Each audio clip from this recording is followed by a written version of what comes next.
Welcome, everyone, to the Mountain City Blue Moon campaign. I'm your host, Robert, and I'm going to be doing a solo campaign today with my wife, Tammy. Hello. The goal here, before we start off with too much else here, is that I'm going to be doing a solo campaign with Tammy, and then within hopefully the next week or so, I'll be doing solo campaigns with the two other people. And then once that happens, once a month, we will group up and play as a group of four, even though I'm not actually playing the GM. Okay. So that out of the way, just because I'm trying to go over things. Let me explain the story. A long time ago, there were. See, I always mess this up because I was going to write it all down and I like had it all in my head, but nonetheless, I'll get through it. So just bear with me. There are many nations, and all these nations were at war. The history is a little foggy due to the fact that war causes history to become irrelevant. Tammy's moving around a yellow box.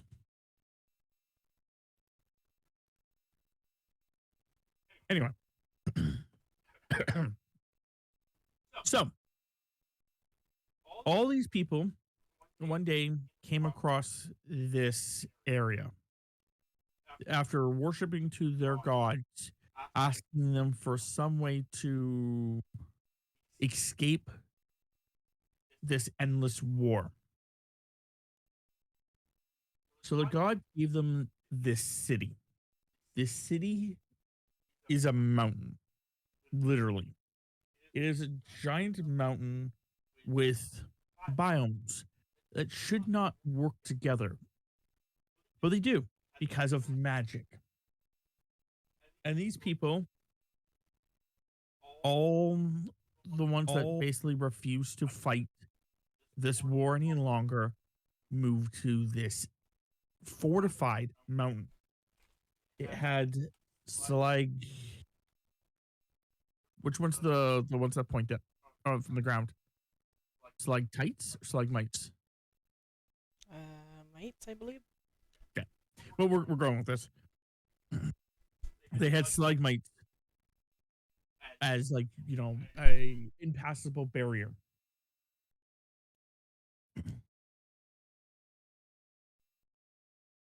These people created new rules and new laws that indicated that they, the people of the mountain, would not judge each other for their alignments or their things, as long like their deeds, as long as their deeds did not hurt anyone else. So it was the mountain versus everyone else.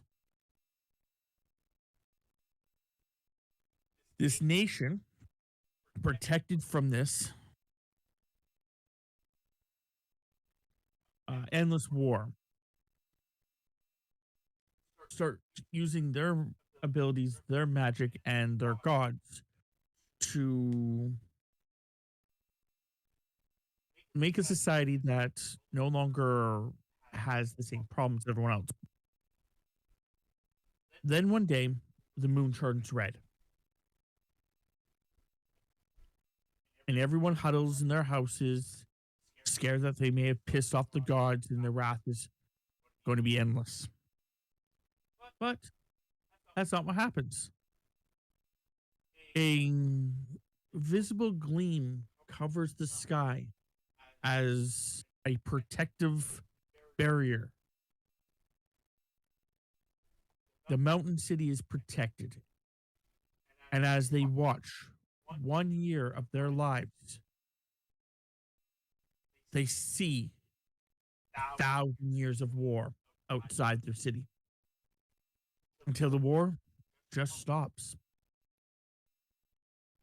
and the sheen goes down. And then from that point on, this is how the world is for them. The mountain city does not care what you are. If you're evil, if you're good, if you're a necromancer, if you're a vampire, if you're a paladin, it doesn't care. All it cares is that you do not hurt another member of the mountain city. Everyone else is fair game. And spontaneously, throughout the years, what will happen is the moon will turn red. And the mountain city people will return back home. Once they are home, which I'll explain how that works in a second, the sheen goes over again. And 100 years passes on the outside, but only 1 year passes on the inside. The gods have given the mountain people this gift. This gift because then they can go and do whatever they want. They can slaughter countless goblins with no repercussion because 100 years will pass and the goblins will respawn in their new burrows because the mountain city is under lockdown. Now, to prevent mountain city people from being just left out there by accident, the gods have seen fit that the moon will turn red, but not across the entire world. Again, magic. So if you are 6 days away from the city, the moon will turn red 12 days before it hits the city. When the moon turns red in the city, that is when the city is in lockdown.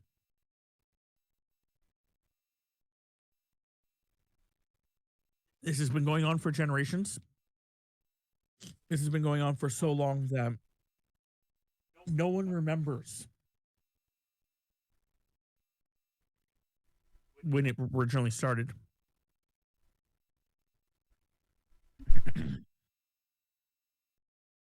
Some bloodlines claim to be from that distant time, and it's not necessarily easy to remember. So, Tammy, with all that information, is there anything you want to ask me to understand the world better?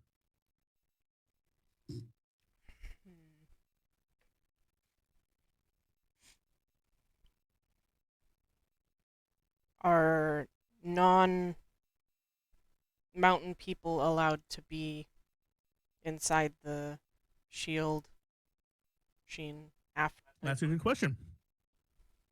You can adopt, as a mountain person, you can adopt, marry, or own people that are not. I'm gonna have to get rid of you.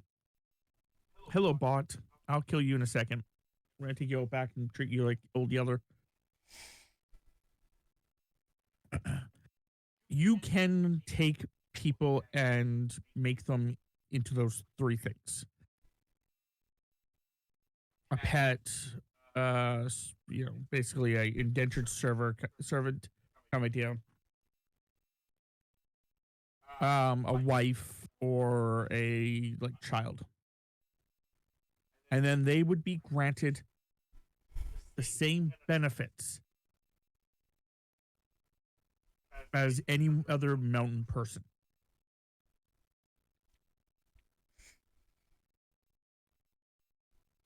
That is actually something I was going to bring up, and then I'm glad that you did bring it up. Very few cases, mountain people have been stripped of their title as a mountain person. People that who are not from the mountain can come to the mountain and could stay the year, but most do not want to. Even if, like, as in, like, like, for example, like, the merchant, he could be coming to the city. He would actually try to get out of the city before the moon put the barrier up, because that's 100 years that he loses. His family's now dead. So most do not want to actually do that. But yes, people would be completely allowed to just, like, even civilians would be, like, or people from other countries, I guess it's kind of the concept, could come and stay at the mountain city for a long time. There's also cases where mountain people during red moons will actually leave a red moon because they are a long-living being, like a vampire, for example. Instead of spending only 1 year in the city, he can spend 100 years outside the city. Yeah.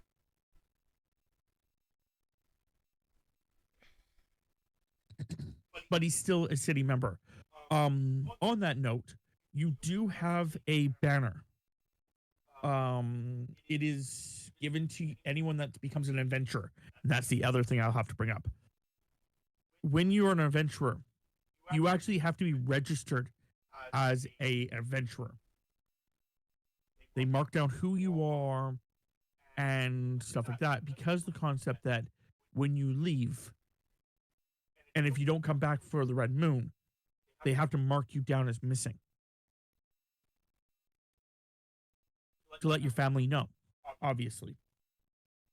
Yeah, especially if you're a shorter lived species or race.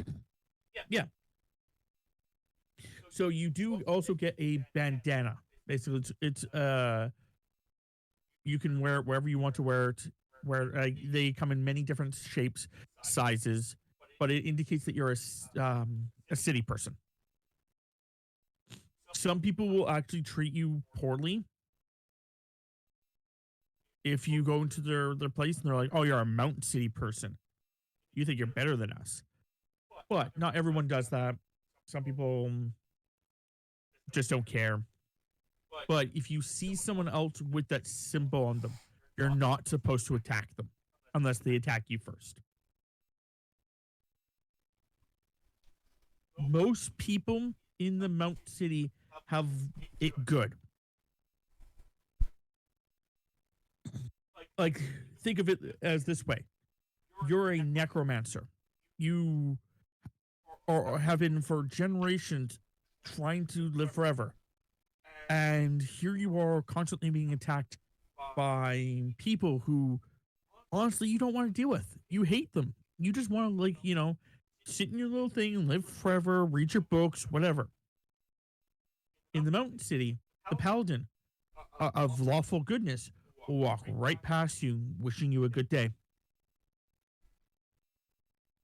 Because you're a city person, and that comes before all. It is what they've been taught, just so everyone's understanding of that. Any other questions?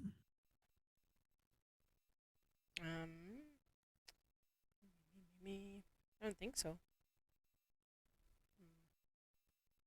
Okay. That's perfectly fine if you don't have any more questions. You can always ask questions as we progress. Thank you, Tammy, for resubscribing to me for your 15th month.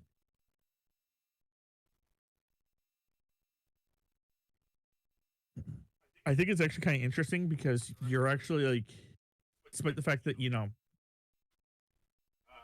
only actually been subscribed to me for, I think, like, quarter of the, no, not quarter, like 75% of that time. I think it's amusing that you have the full thing because Chris and Jay had given you 3 months, They gave so you're only when you behind. first. Yeah, Yep. yeah. When I first started streaming. Okay. So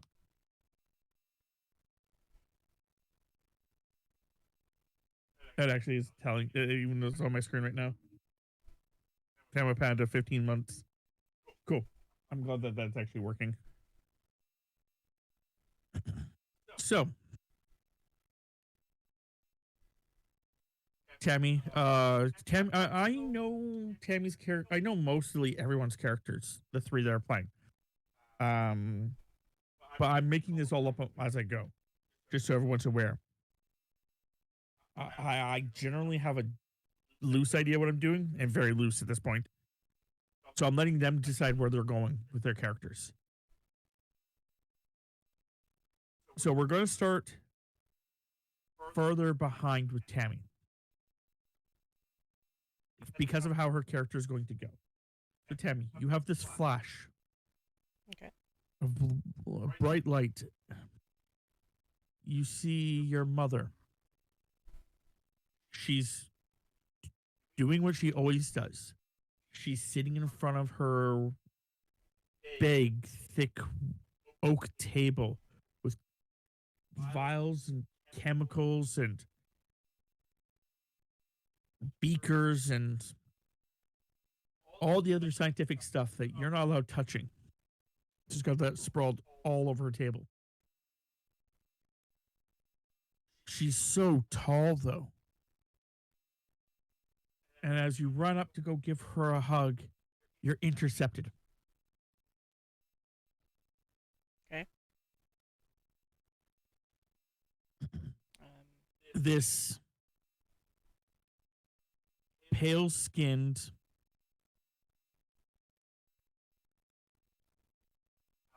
drow grabs you, and in his monotone voice, he goes, "You know, little master, you're not supposed to be in here." And he brings you outside the room. And you have another flash. And then with the new flash, you're a little bit taller. And you're looking over at the door to your mom's workshop, which is closed. And you hear a swap on the table that you're sitting at. And you snap back to look at the person. And there's a drow male with a little stick. It's not much, about 2 feet, more like a ruler. And he points at the book that you have in front of you. And go, keep reading. Don't let things distract you. You get another flash. And with this new flash, you have a little cupcake in front of you. It's got a single little candle on it. You have the monotoned albino drow sitting on the other side of the table going, "Well, blow it out." You can get a new flash. This new flash, you're again a little bit taller. And you hear some noise coming from your mom's workshop. And as you're walking down, you see that the door is open by about an inch. You sneak over and you put your eye to the door and you can see your mother in all of her beauty talking to another drow.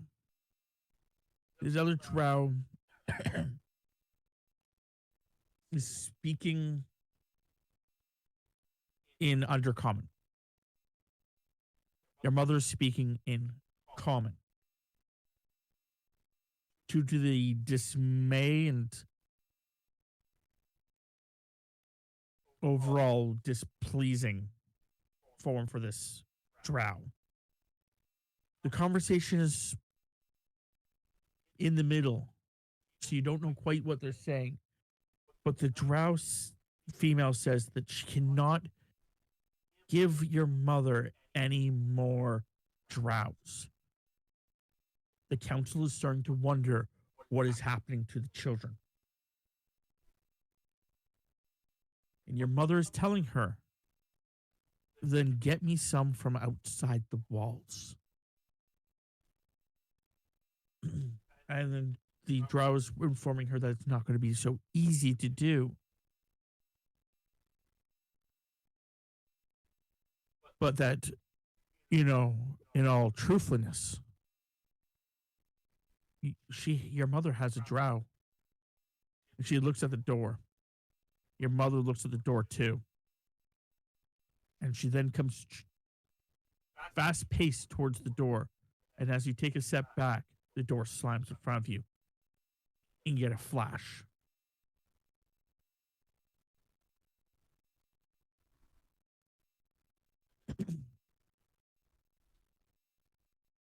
The next flash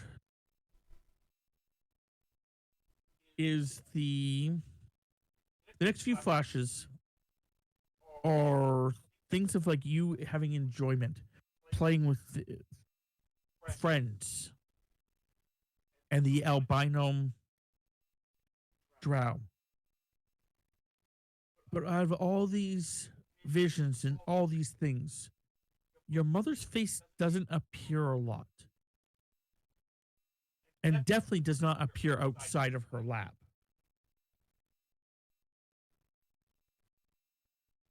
Then you get a flash. And your mother is standing at her doorway, looking at you. As you come down the stairs, you catch her glance and you freeze. She says your name, which terrifies you.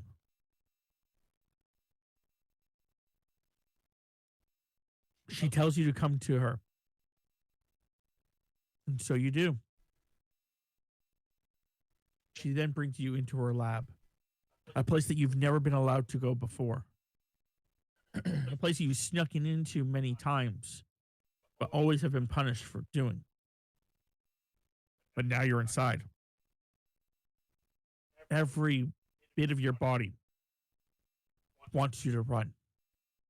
But you know that if you run now, punishment is going to be severe. Your mother points to a chair and tells you to sit. And you do. She then grabs a vial, hands it to you, and tells you to drink. What you do. It tastes awful. But it's not awful enough that you want to throw it up. Just awful enough that you make the response of, ugh. She then checks your eyes, checks your pulse,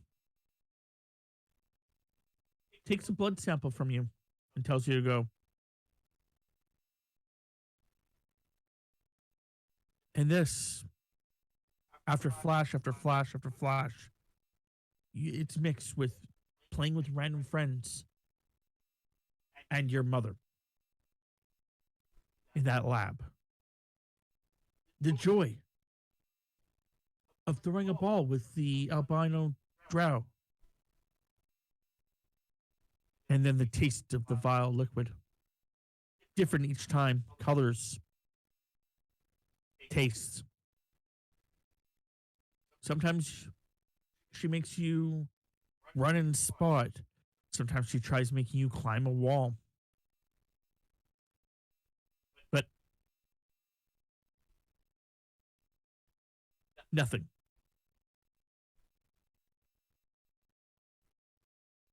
And then occasionally in those flashes, you see her talking to the other drow woman. the High Lady, as you had referred to her as in your youth. And sometimes you can hear screams of males coming from that room.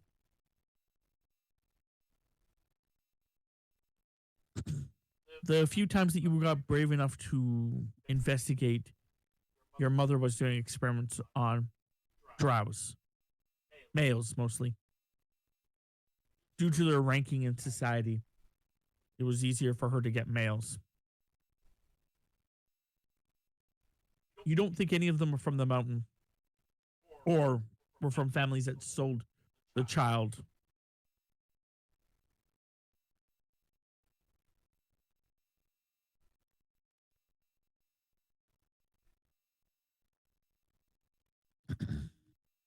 Then one day,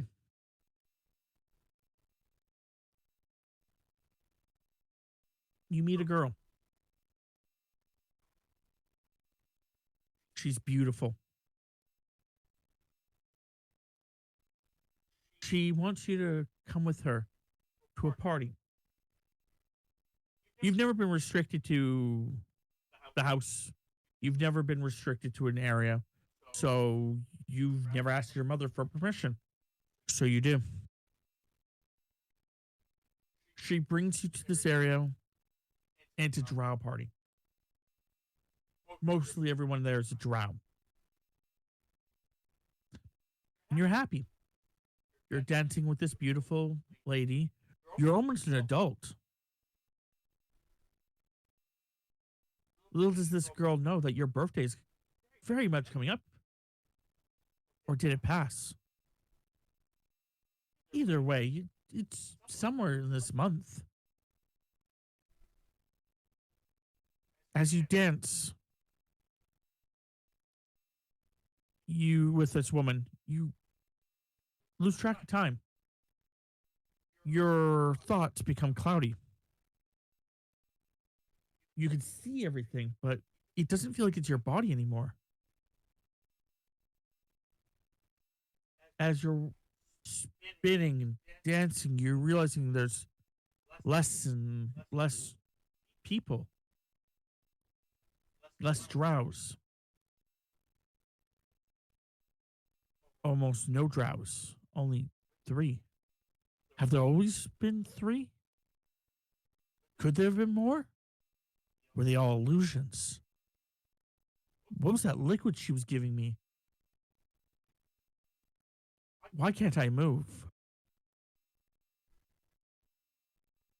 And you can hear them talking about their brothers and their sisters, their mothers, fathers, that over the last 200 years, 300 years, your family has taken and taken.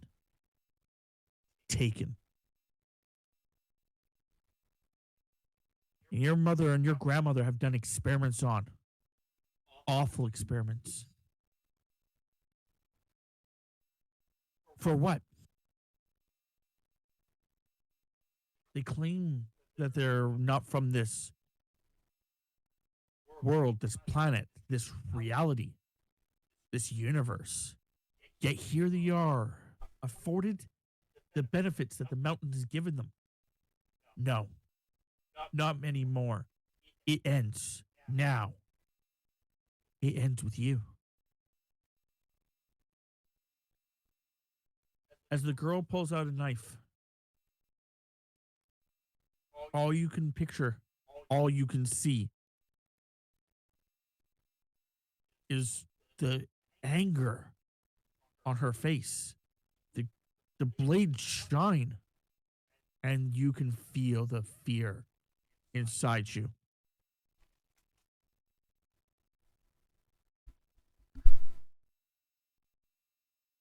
And before the blade is plunged inside you, you see brightness. But not the same brightness that you've been seeing the last little while.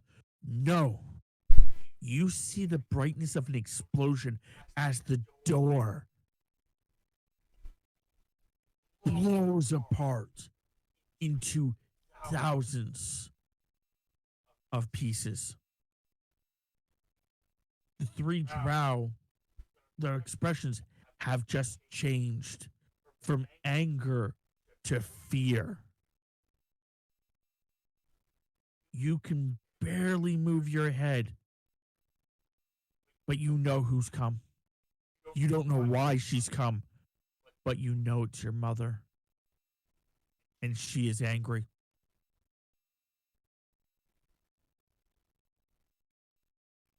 The next few moments is just red.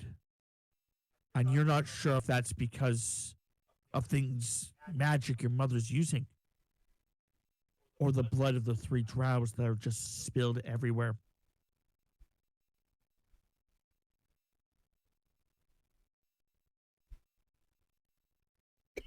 You hear your mother talking to one of them as they die. Whatever they've given you, you've drank it enough that it would kill you. The girl, the drow, female, she wanted to plunge the dagger into your chest and pull out your still beating heart. But you were dead. The moment you fell to the ground, you were dead. And as you're hearing all these words, you can feel yourself become weightless.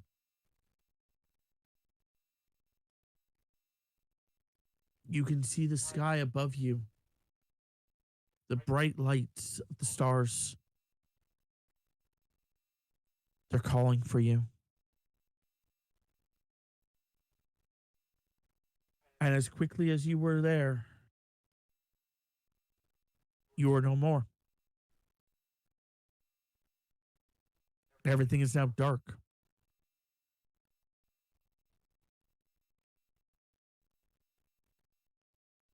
You're alone, scared.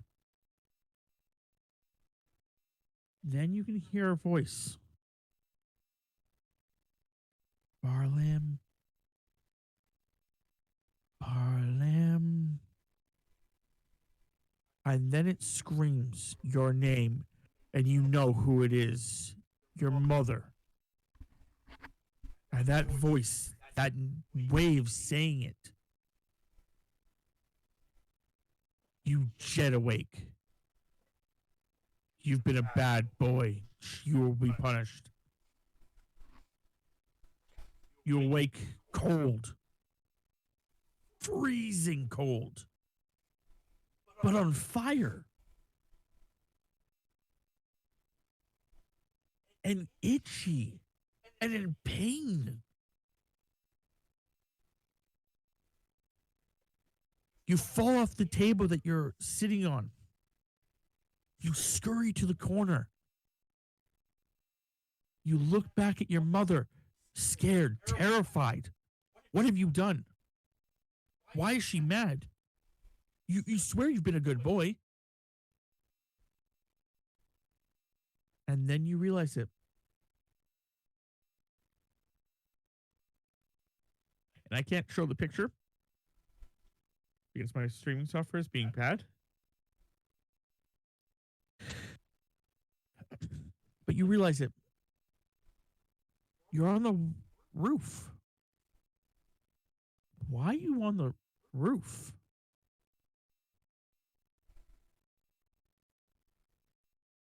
Why do you have 6 arms?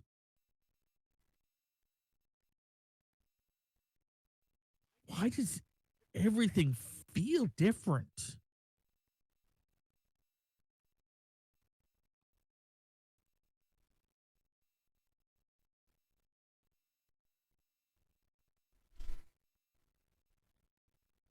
Yeah, I'm trying to get to the same picture you have on.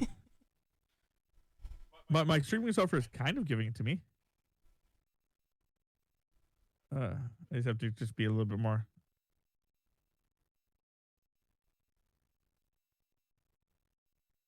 I think it's this one right here. Your mother calls you down. Her voice is calm.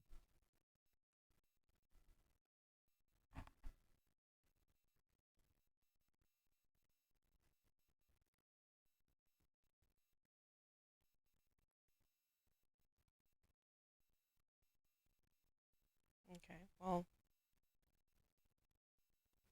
if I get to actually take control, then I guess I will climb Yeah. down or drop. Okay, if you have to choose. I guess I'll tentatively try and climb down. Okay. Climbing down feels easy. It's almost like second nature.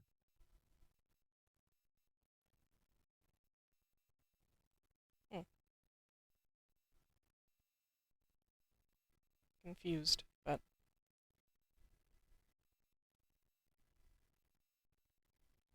Your mother gets you to sit in a chair. okay.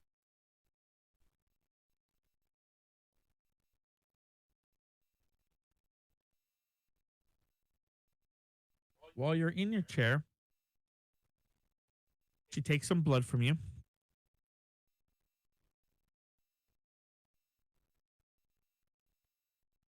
And normally this is the point where she would tell you to leave.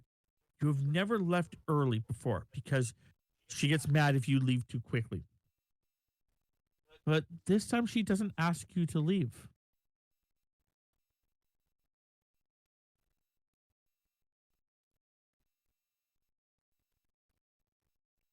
Okay.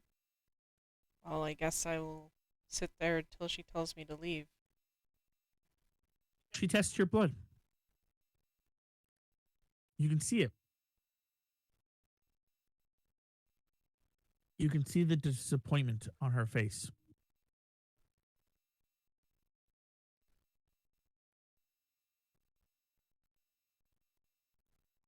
Hmm, okay. She looks at you. She informs you that you're an adult now. So I guess you should know the family secret.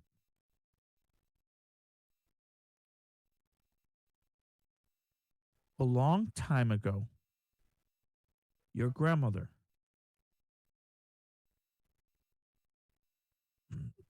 was living in a village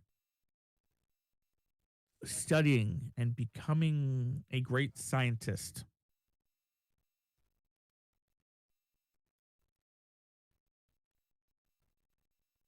When she accidentally stumbled upon some kind of rift.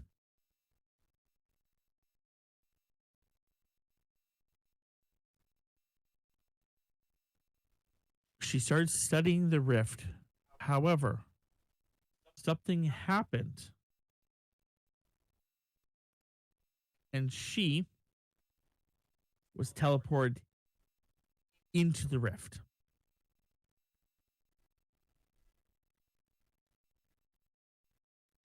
From that day, she has been trying to get back.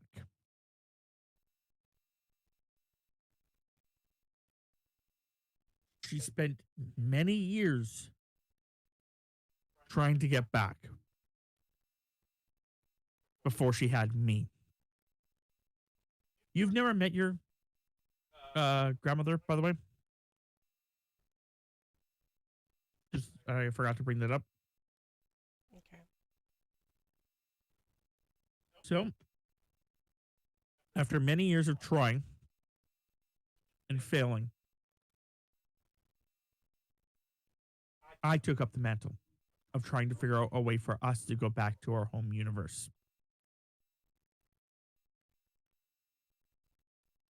The reason for it is that everything's better there.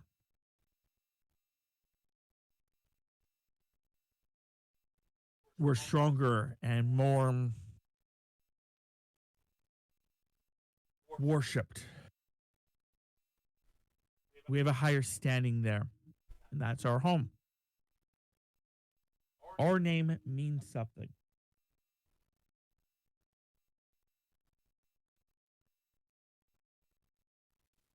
Not the name that I've given you, but our true name.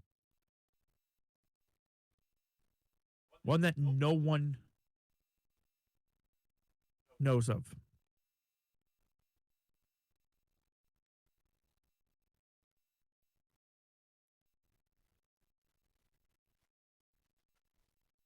I attempted to use other drows to try sending them to our dimension,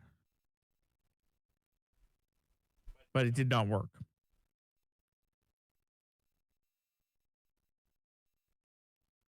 However, the drows that you encountered, they brought you outside the city to have a party. Outside the city, they drugged you to kill you, which they succeeded in. So I did my own experiments, bring you back. You're not whole. That will be something that we have to work on. But first, we should probably fix the other problems at hand.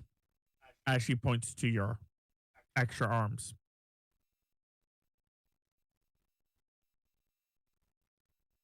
Okay. I kind of flex all of my hands and seeing, like, testing, flexing each one individually just to see how difficult it is. Surprisingly, it's very easy. Your body is almost like it's been secretly like this for years.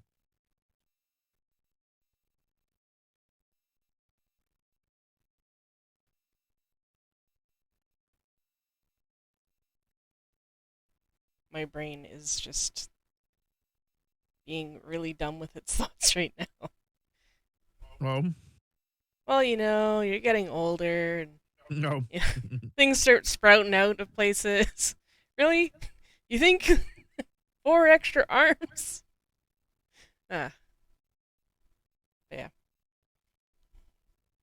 So you do notice that there's writing over you. Okay.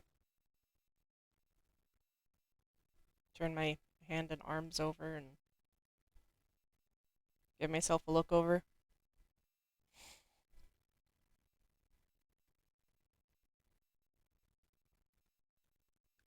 Yeah, your mother actually gives you a mirror. Okay. Like a full length mirror that I can stand and look at, or? Yep. Okay. Then yeah, I'll stand, kind of look at the front, turn around, look at the back. Over you is writing your name, what you are. You have all your limbs are counted.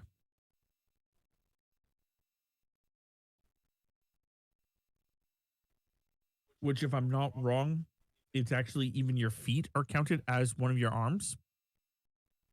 As in, you have 1, 2, 3, 4, 5, 6, 7, 8 written on your limbs.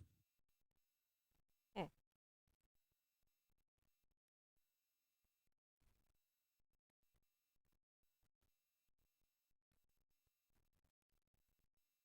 As you're looking at them and wondering why, almost like she can read your thoughts, your mother speaks up.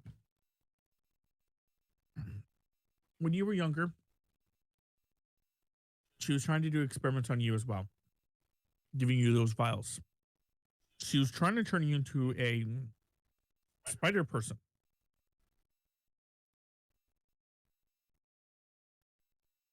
Because she wanted you to go out and get her bodies. That was going to be your life goal. she was going to turn you into a weapon. But none of the things that she did worked. And she couldn't figure it out. She thinks what has happened is that all the DNA had altered your DNA to some degree, but not enough to actually change you. But when you died, your body evolved.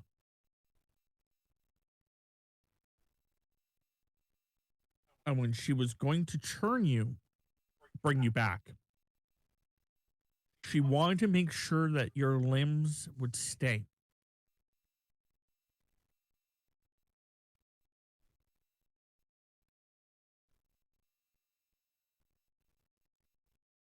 The handprint on your face is her hand. Because as she was doing the incantation, she was covering your face to basically try to mentally connect to you. She was trying to reach out and grab your soul. But she thinks the problem was that she took too long. So only a part of your soul has reached you, which means only a part of your power has returned to you.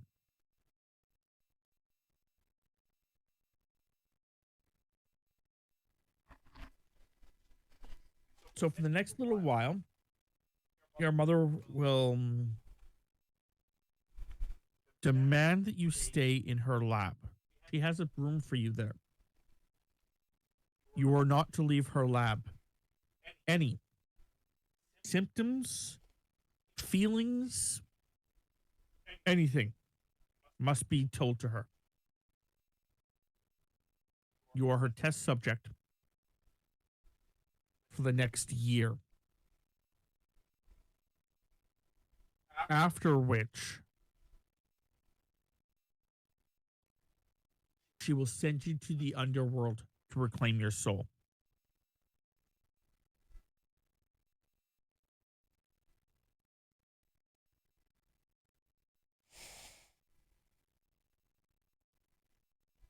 Okay, then. So, because I don't actually know these answers because I forgot to ask. I've been really bad with this campaign. Just so everyone's aware. I'm like, I have all these like ideas. I'm like, okay, I have to ask these people this question, this people this question, these people this question. I gotta do all that. I'm like, I gotta do it. You know, I got a little bit of time, but I gotta do it. And then like, I swear I said all that stuff yesterday, except it's been 2 months. Like the last 2 months have just like flown by with that kind of stuff. But nonetheless, what class are you planning on becoming first? I believe.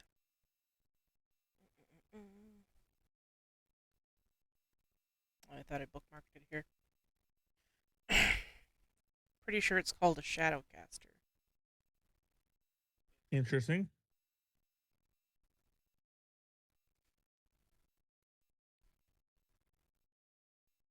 Yeah.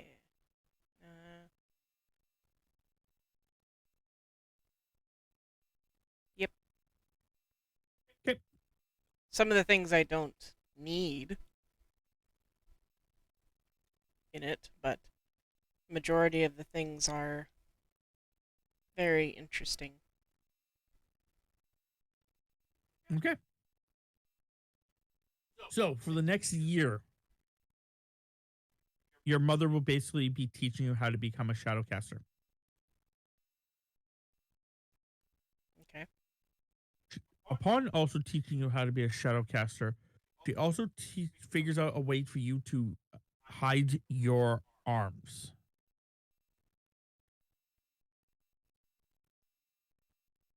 She doesn't want anyone knowing that your arms are unique like this. Okay.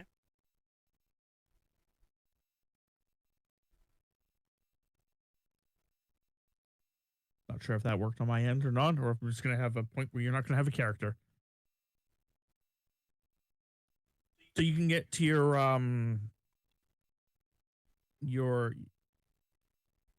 Clothes. base look. Mhm.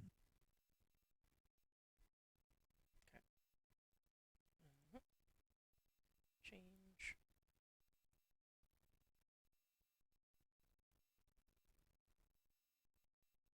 There we go. Should be changed on my one. With the 2 arms. Yep. Your mother also gets you new clothes.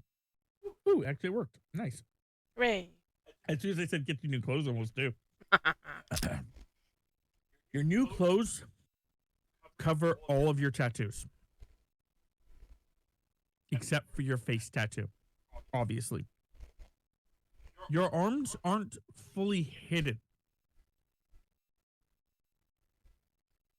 They're only partially hidden. You wrap them kind of like around yourself in like a, you know how like, the dead, how they cross their arms over the chest? Mhm. You cross your arms similar to that, and they kind of just become translucent. People just don't notice them anymore. So basically, you're taking both your arms and just putting them there, and they kind of just become harder to see.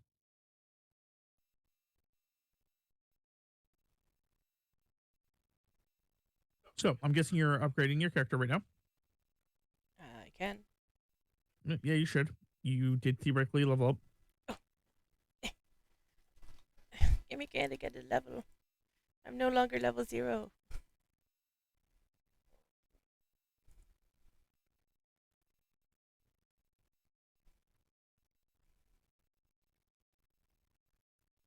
Level 1.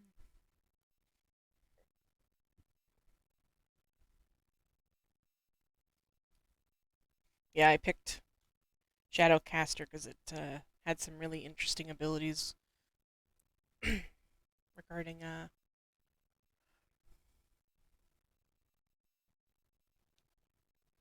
shadows and stuff, and I thought it just would work really well. No, arguing. Okay.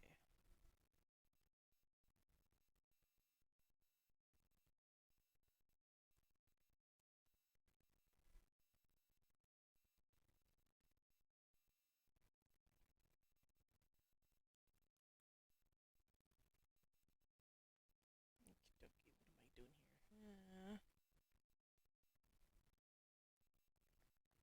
I'm just doing stuff on my end, even though people are seeing what it's doing. That's okay.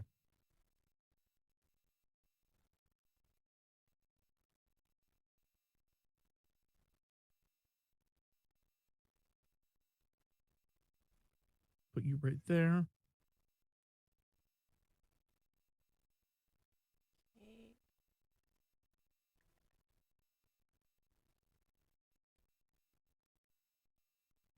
So then I get concentration, craft, hide, intimidate, because I totally need that.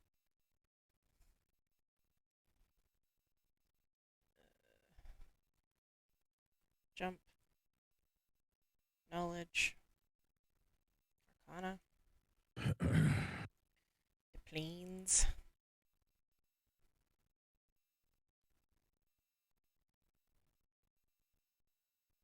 So I can send people to the shadow realm. Just kidding.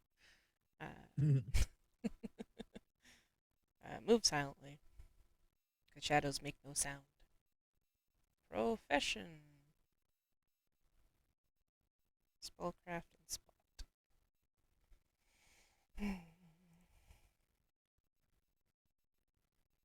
My skill points are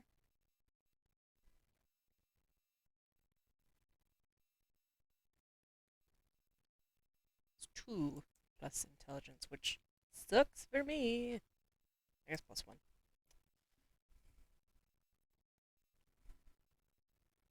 Okay.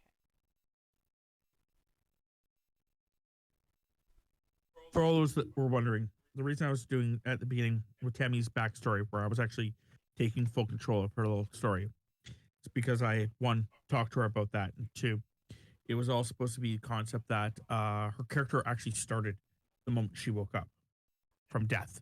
That's when her character theoretically started. Everything else was basically just a loose backstory to kind of get her to that point.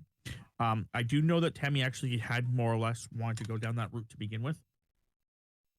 As the character she made, the idea of her being theoretically an experiment slash dead was something that Tammy did already agree upon. But the whole beginning part I came up with, and I kind of know people's characters enough usually that I know that it was shouldn't have upset Tammy that I did that. But again, I needed to explain this story about how things were going. Mhm.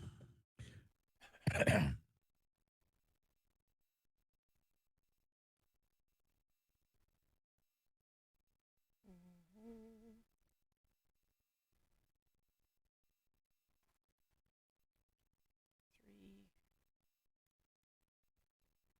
Yeah, just tell me when you're done, though. 6, 10, If I am correct so far on how you want your character to go so far. 19. Yeah, pretty much. I thought it was interesting considering how he's built and how he was before he died, so.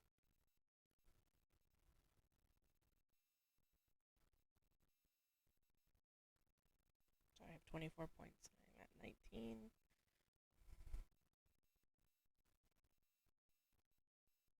23, 24. I Yeah, said his mother was 24. his mother was a scientist. So due to that, her entire mentality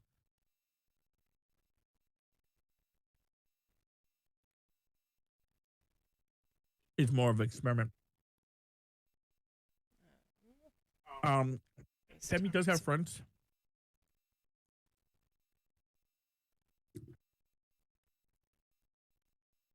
Tammy's character does have friends. Tammy's character does have other information, but the idea was the fact that pre-death, all that information is there, but muggy, and that's because her other half of her body, her soul, is in the afterlife. And when she gets that, she'll start realizing all of her friends, stuff like that. I'm also gonna let you know, Tams, now that when while you're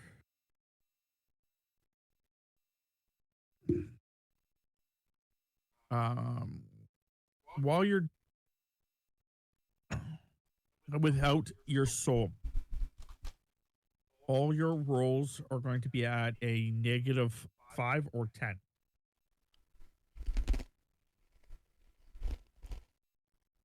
Yay.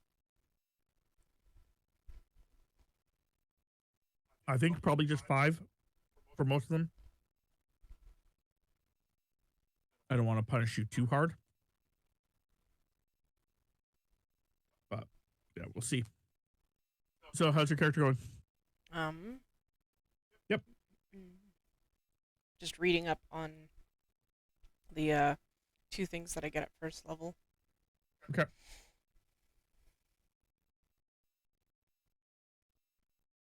Because one of them is Fundamentals of Shadow.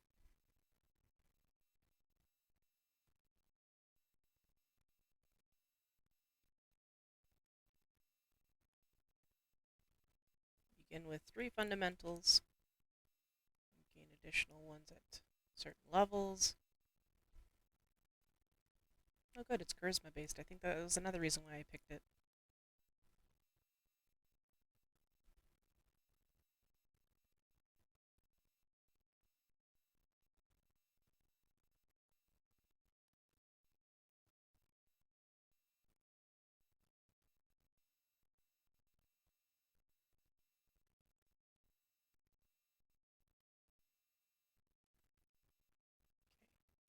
Now, my only issue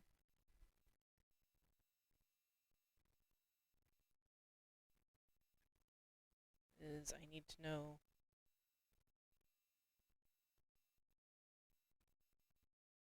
I had a list of them, and I can't remember if it was on my phone or if it was on my computer. What's the what? The the fundamentals and stuff. Oh, okay. So I'm just gonna check my phone really quick. Have you taken your extra feats? No. Okay. Okay, this is. That is something else I'll bring up while she's working on her characters. I have made all three of the characters a little overpowered, but as a GM who understands what he's doing, I can make them a little overpowered. Um, and then I can always pull back on things later on by making enemies that are stronger or not. Begin with 3 fundamentals, okay.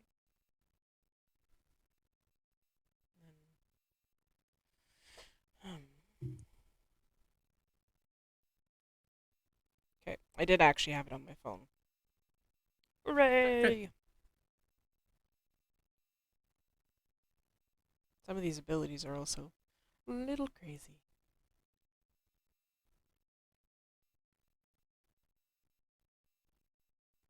Okay.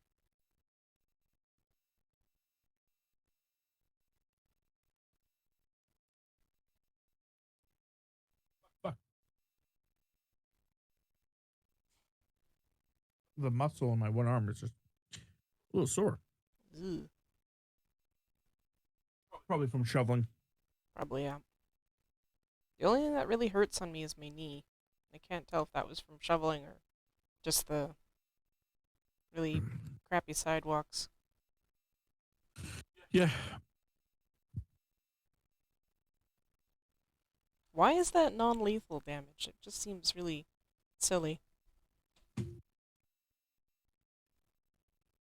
Maybe it's to prevent you from being overpowered too quickly. I guess so. How much does it do? 2d4. Mm, Crit set at ×3. and you can use it all the time? It's a fundamental mystery, yeah. Yeah, that would be why then. 2d4 is actually for a first level cantrip, basically. That's kind of how that's sounding. Pretty sure these are um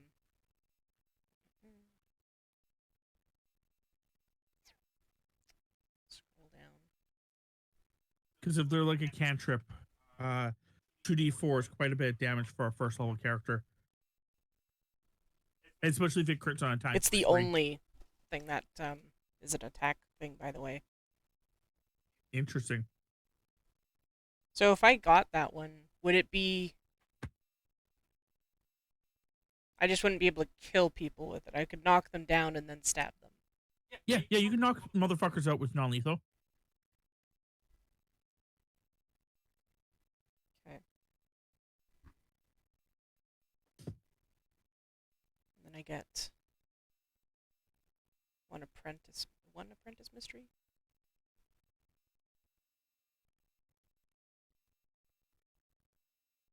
You do not cast spells like other casters. You invoke the mystical secrets called mysteries. You know one mystery at first level. Okay.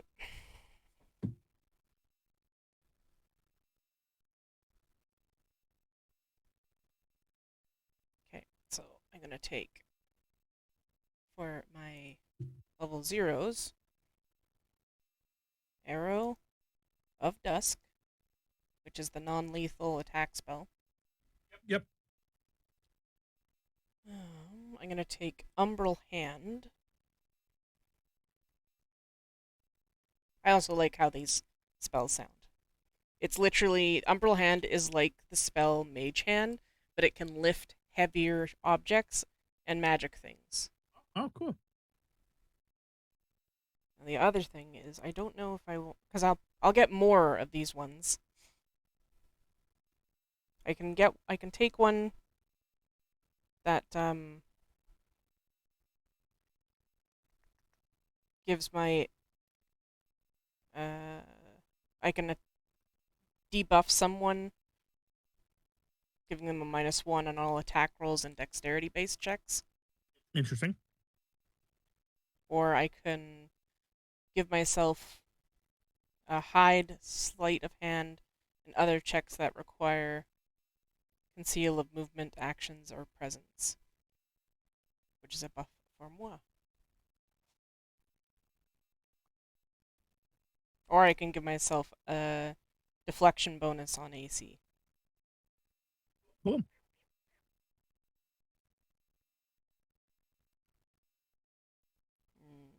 I'll do the AC one.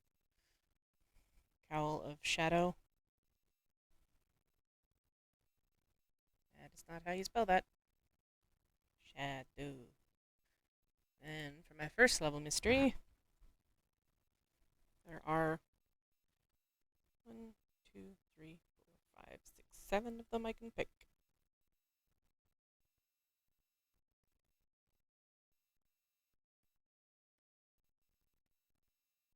That's creepy. What's creepy? It's called Bend Perspective. Change point of view as though you were standing somewhere else.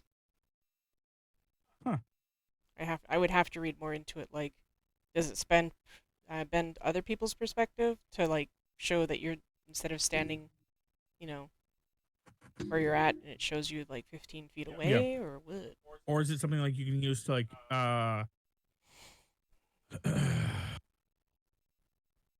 spy on people? Yeah.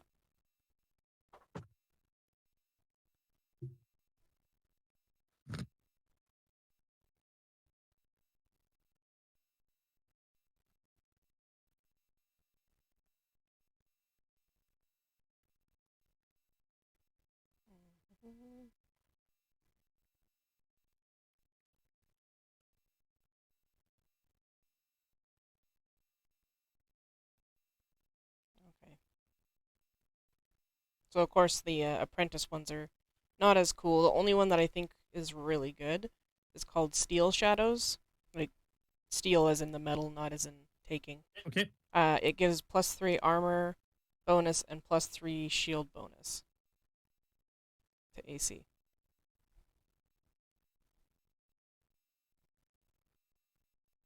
The other ones are good, I guess, if you're like trying to go down certain routes. But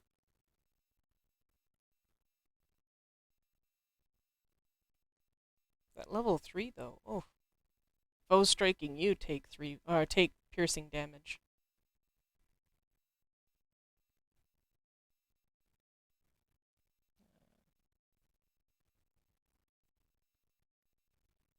As though you view the world as though you were standing in a different spot, up to a maximum of 25 feet plus 5 feet per 2 caster level.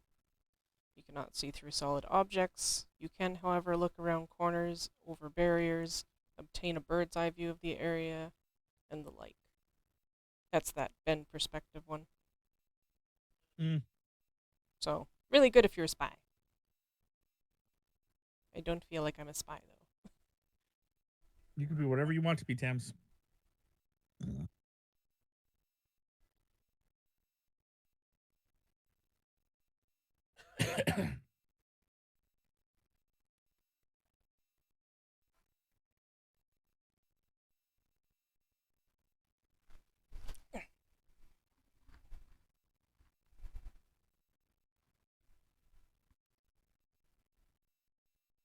I am going to try to avoid leveling them up too much when we stream,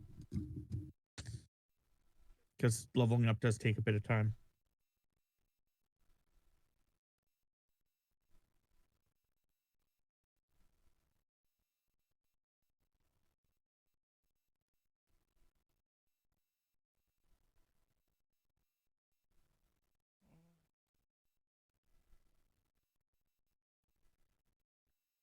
Okay, that's the downside to that one. I'll take Steel Shadows. Okay. The downside to Steel Shadows is, yes, it gives you the +3 armor and +3 shield bonus to your AC, but in incorporeal creatures, so like blink dogs and ghosts and stuff, would be able to ignore that. because it's not a physical manifestation. Okay. So,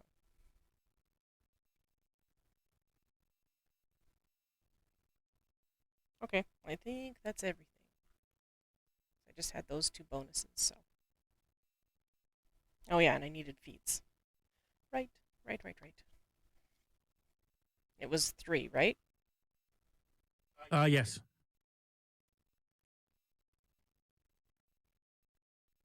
I wasn't sure if you're going to take the high ones. Um, I can. I just realized I only had 2 feats before we had started.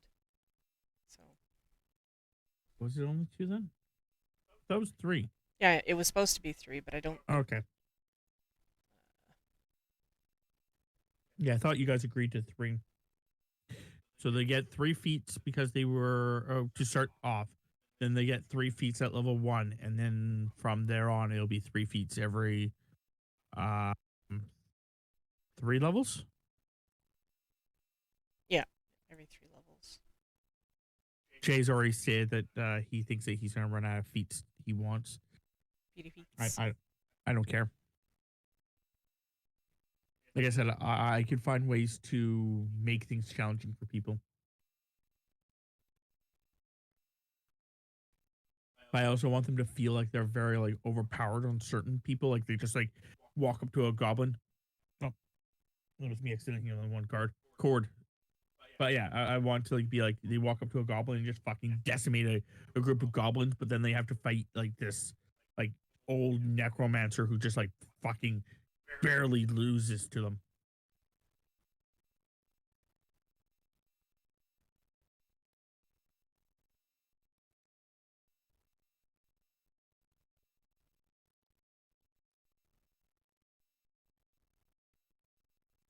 Okay.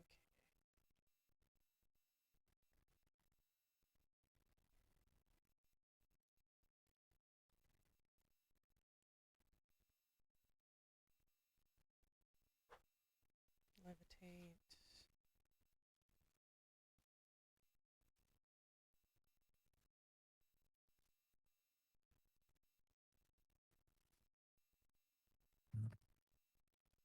Deeper darkness.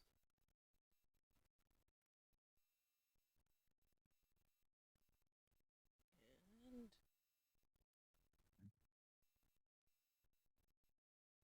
dancing light. Or all at will. Oh, there was another. Trying to remember what that one was called. It's in the Drow book. I'm gonna have to look at it now. There was one feat that works with the one set of feats that I just took.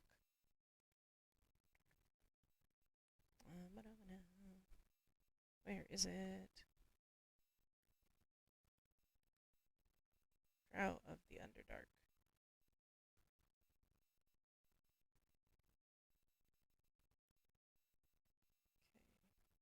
Feats. Page 47.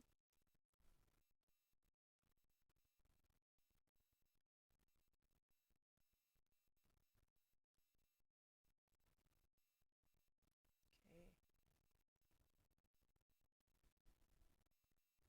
Um,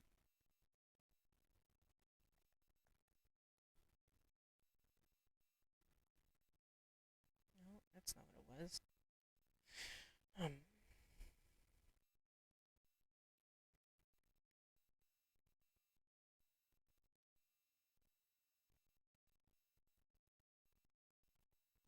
I believe that's what it was called. Gift of the Spider Queen.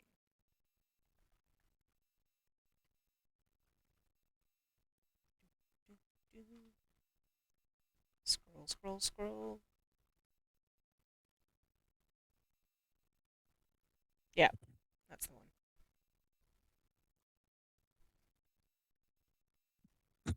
There. That gives me extra spells.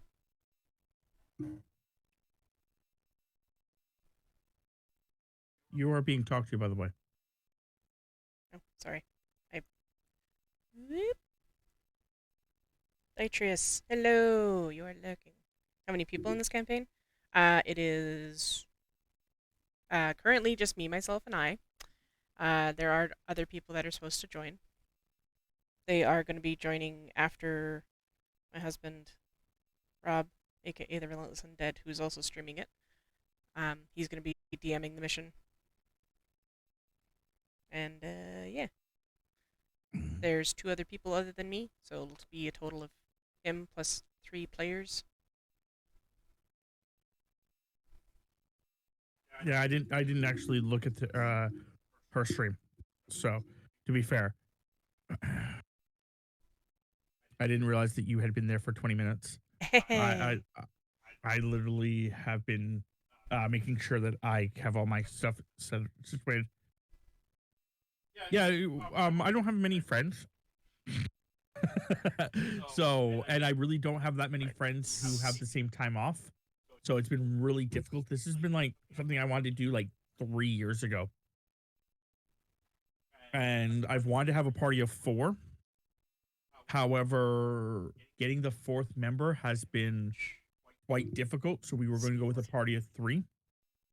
But then one of the guys' schedule changed. So I was like, I can't do a party of 2. And the reason I didn't have Tammy originally in there is because I was going to get her to do a lot more art stuff for me. And a lot of the art stuff was going to be like, I wanted her to know exactly what was going on. But now she's been making the art stuff still, but just not quite knowing what's going on. So it's a little bit more difficult, but yeah, we worked with it. So I had this grand idea of like having her like be able to like make coins and stuff like that. Like we, have like this whole background thing where it's like, okay, well,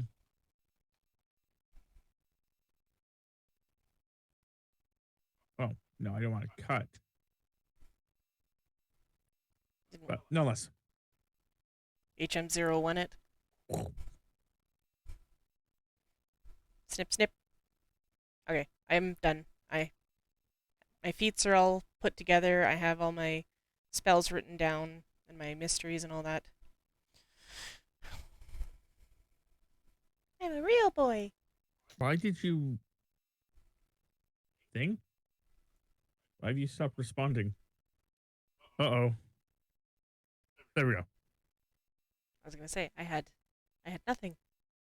Yeah, I know. I was trying to actually like cut certain parts away, and then it was like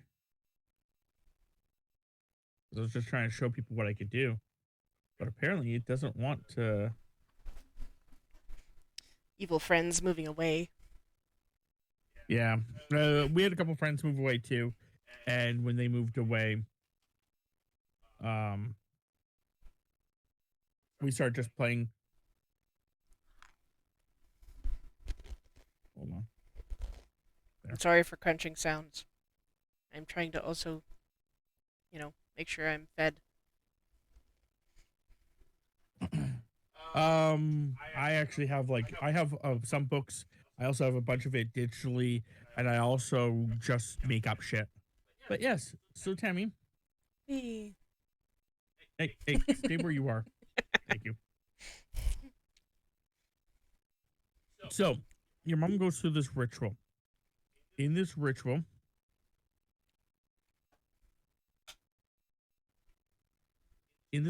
you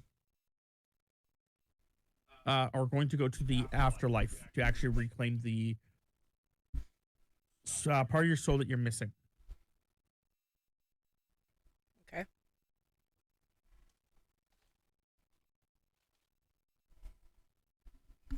So your mom puts you in a trance. First, what weapon are you using? What weapon were you aiming to use? It's a good question. Real good question. Oh.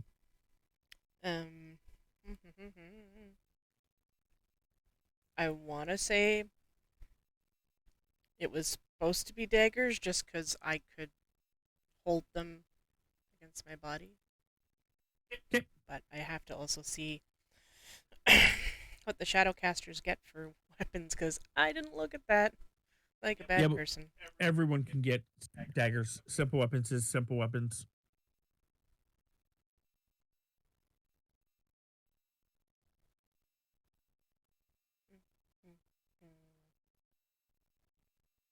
I hear you. Later on, your character with with daggers would be interesting.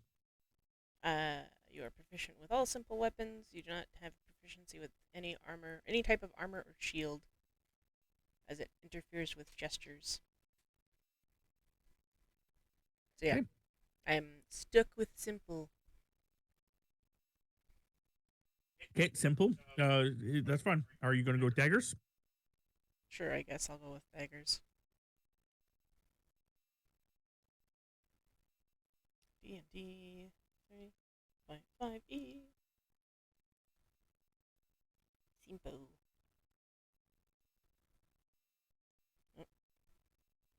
Okay. So as you go into your trance, your mother hands you a dagger.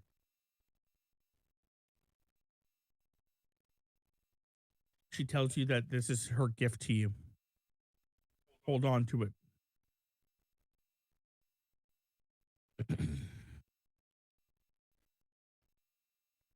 So you wake up in a room. You can only see very loosely in the room right now, as the floor is illuminated by you. When you move, I'm letting you know now. When you move, the floor will keep itself illuminated. It's not going to de-illuminate at all. Okay. It's your spiritual energy so strong because you're still alive.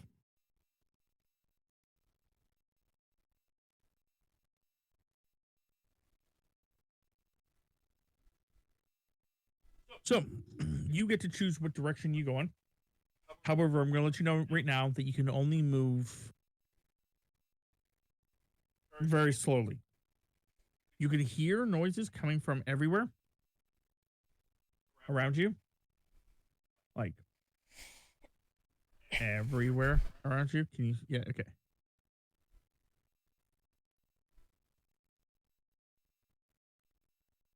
But yeah, you can only move one square at a time. Just the density of the place.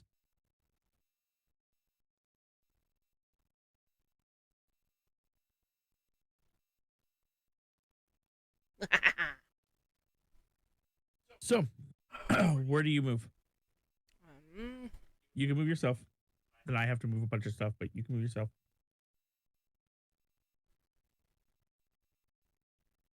well, I guess forward, Hey, downward. go ahead, move yourself. One square, I said. Oh, My head. sorry.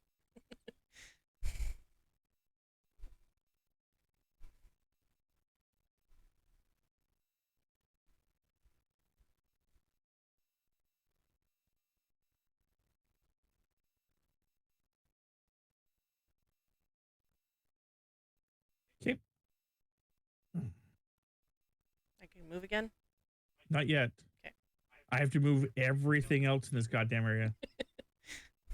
I made this much more difficult than it should have been for myself, but I wanted to be interesting where you didn't know where the things are. I need to remove one of these. Give me a second. 1, 2, 3, 4, 5, 6, 7, 8, 9, 10, 11, 12. Oh, that's awesome. Getting attacked by a clock, I see.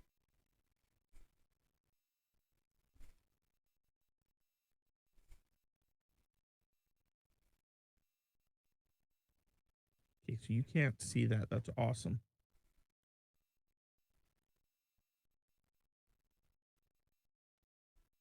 Okay.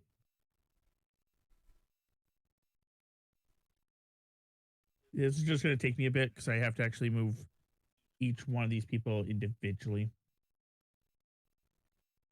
They're free moving, meaning that basically I'm trying to randomly generate where they move to so that I'm not in control of them. And then Tammy doesn't know where they're going, so that Tammy doesn't know which one's also her soul.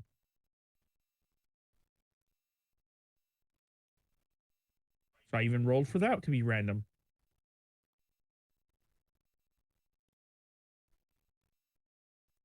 That way. Forward. Okay. Go ahead, Thames.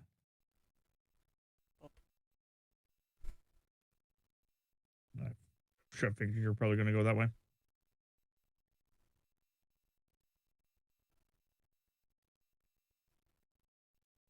Okay, now I have to move everybody else again.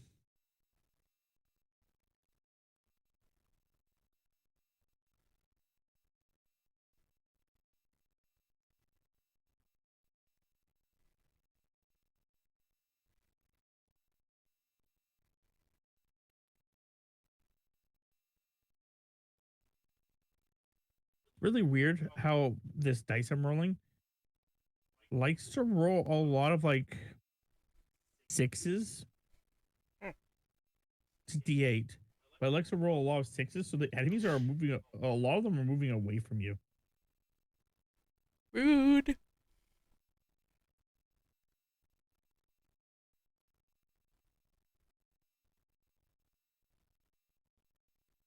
Even with a blankie and socks on, my feetsies are cold.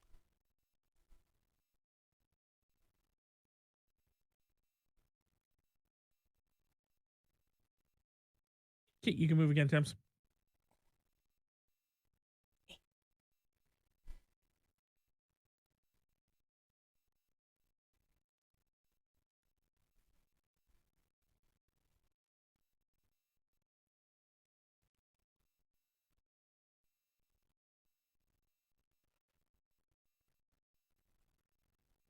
Hmm.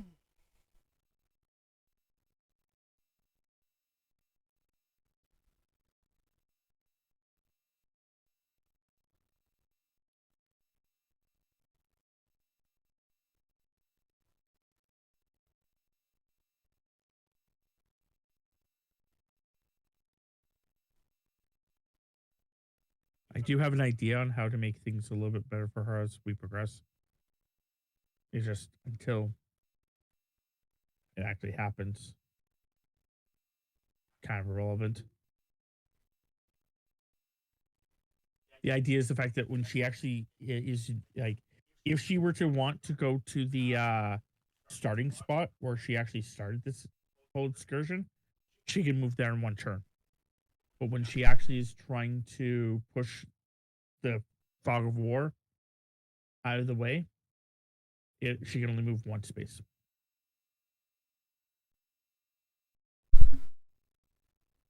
Okay, you can go again, Tips.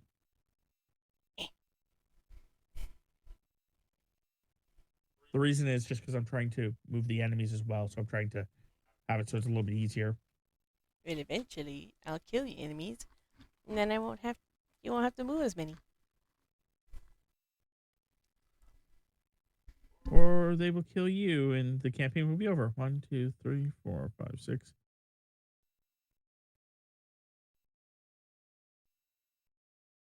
The fucking interesting spot is when I move an enemy towards you, and then he moves away from you. The next roll.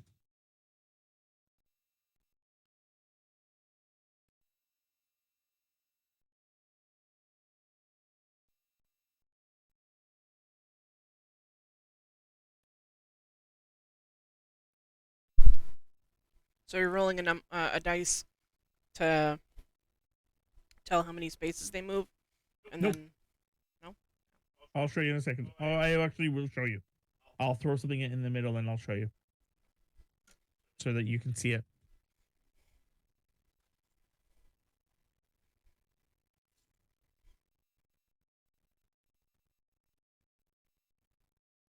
So what I do, pretending this is the enemy, right? I roll a d8. And the enemy, this is 1, 2, 3, 4, 5, 6, 7, 8. And whatever I roll, let's say an 8, I move him there. And then I wait to his turn again, and I can rinse and repeat. Your turn.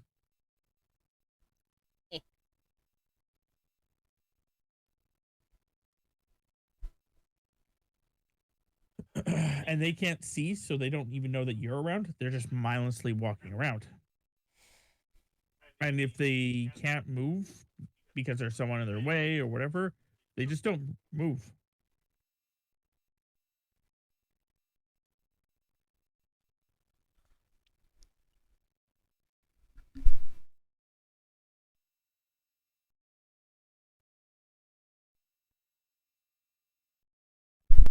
Bum bum bum.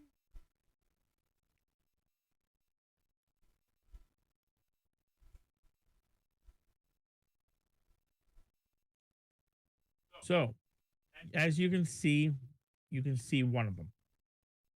It doesn't look like you. It doesn't look like your soul. However, it has seen you now, so we'll try to attack you.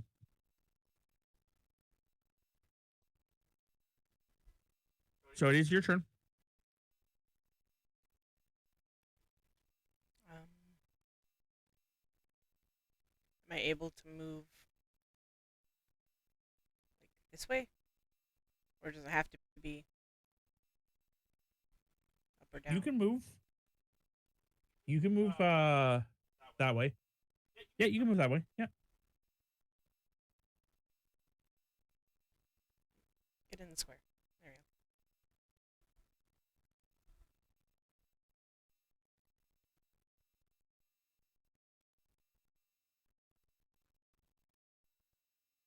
You whip. I said whip.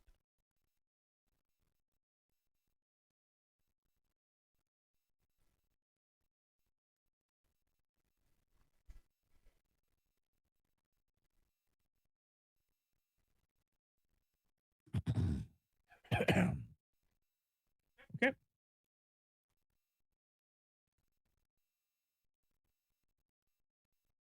Um, Yep. You can do something.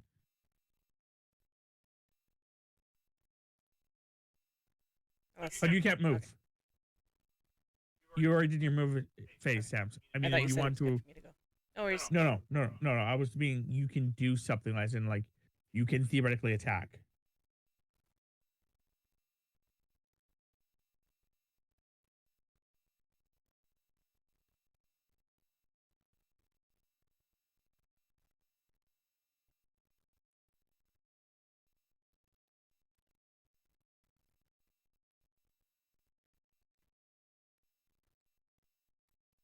Are you doing any attacks or anything?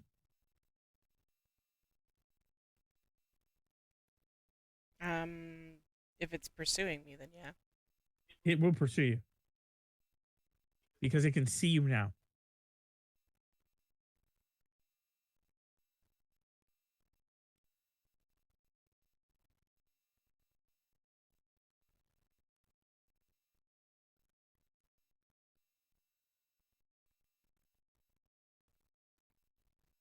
Okay. Well then, yeah. I guess I'll. Do you have a ranged attack? No. Okay, so you have to wait for it to actually get into. Okay, well then it gets to attack you first. Lame. What is your AC? Pull that up here. Okay. Shrink that down a little bit so I can. It is 17. Okay, so it is actually a 12 right now.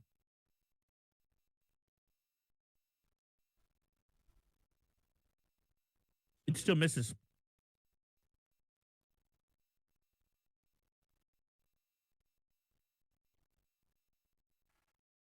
Am I allowed to strike or? Yep. Okay. Yeah, you can attack now. I just wasn't sure if you had to still move things. Theoretically, this is your turn. Its turn was to move to you and attack. So am I minusing 5 off my strike then? Yep. So 14. Yeah, you hit him. Am I doing minus 5 damage as well? Yes. Ugh. Gross. Yeah, I'm sorry. 4. 4 damage? Yeah. Okay. He is still alive.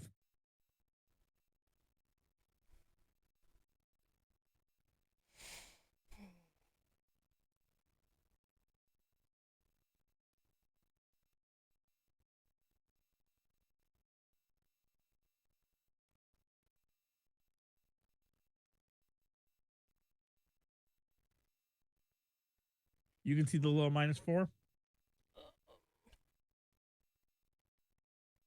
Yeah. It's just really small. Yeah, I don't know why it wanted to be so small, but yeah, I can't make it any bigger. But it does tell me that he has -4 to his health right now. Okay, so everyone else has to move.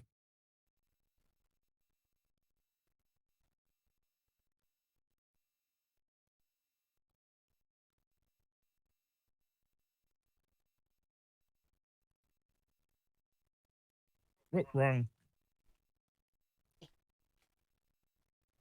Bunch of bees. You can go there.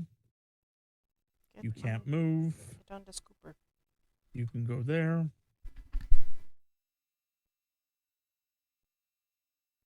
You go there. You can't move. You go there. You go there. You go there. Go there. I really want you to watch this back and just watch how some of these things move. Anyway, so this guy attacks.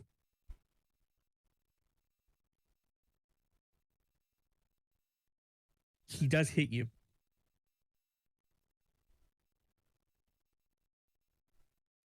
He does 2 damage to 2 attempts. Okay.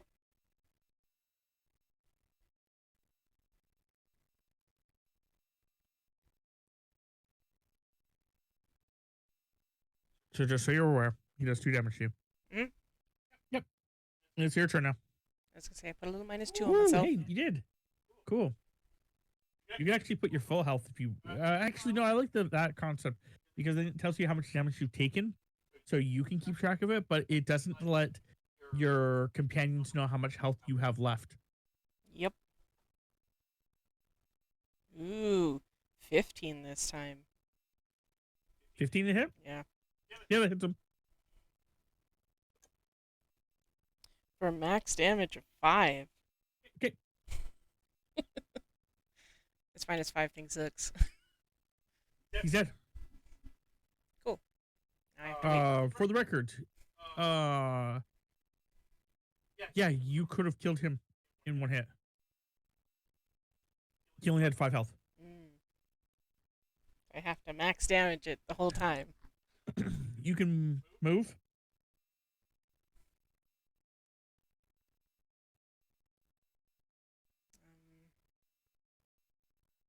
I guess go until I can see a wall.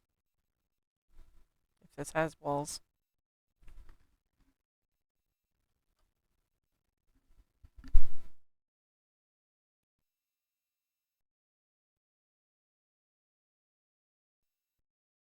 Okay, now I have to move them all.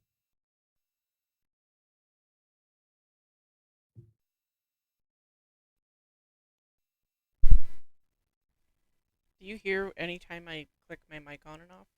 I can hear a buzz occasionally. Okay. Just because I've been trying to mute myself when I've been chewing. It's fine. And I just wanted to make sure it didn't make like a loud. No, not nearly as Pop bad as sound. Jay's. No. Jay's actually like I if it would have done something similar to what Jay says, I would have said something by now. Well, my other option is to mute my. No, you're fine. Go ahead, Tims. You can move now. No. This is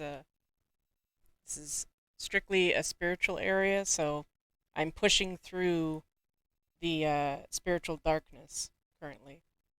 So, but once I have uncovered something, then I can move more. Like Rob said, once if I want to transport back to the center, I can. Yeah, it would that would be your normal movement speed. Yes. Yeah. But right now, yeah, it's because the ground is actually illuminating with her sheer presence.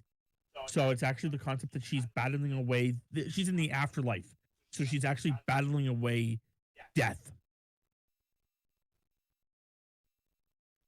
No, because the concept is that she can't see because it is sheer darkness of there's nothing there until she illuminates something. It's purgatory. She's basically I'm lighting up the afterlife, yeah. looking for my lost half. That's what happens when mom does experiments on me and doesn't tell me, and I die From something else, from by the something way. else. Your mother didn't kill you. Yeah, I know. She may be heartless, but I mean, she's not that heartless.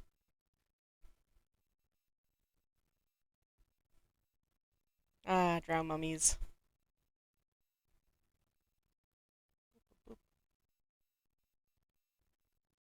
Using in real life dice because my sister bought Yeah, I'm Me using the same and- dice. bought me and Rob a set of our own metal dice. So he has a black and red set, and I have like a white and rainbow set. So they're pretty badass. They have little dragons on them and stuff. Okay, so Temps. Yeah. Your turn. Can I move and strike in this turn, or No, because the moment you move, it will be the one movement. But you could theoretically ready an action for when he moves to you. so can I move and ready, or just Yes. Yes. You're still using your movement. When you move, you're only just using your 30 movement speed. You're just only limited to 1. Okay. Or 5 feet, basically. Then I'll move there and ready. Ready a strike.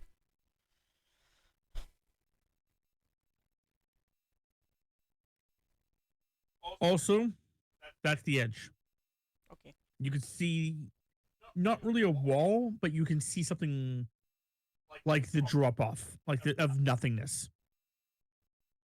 Okay.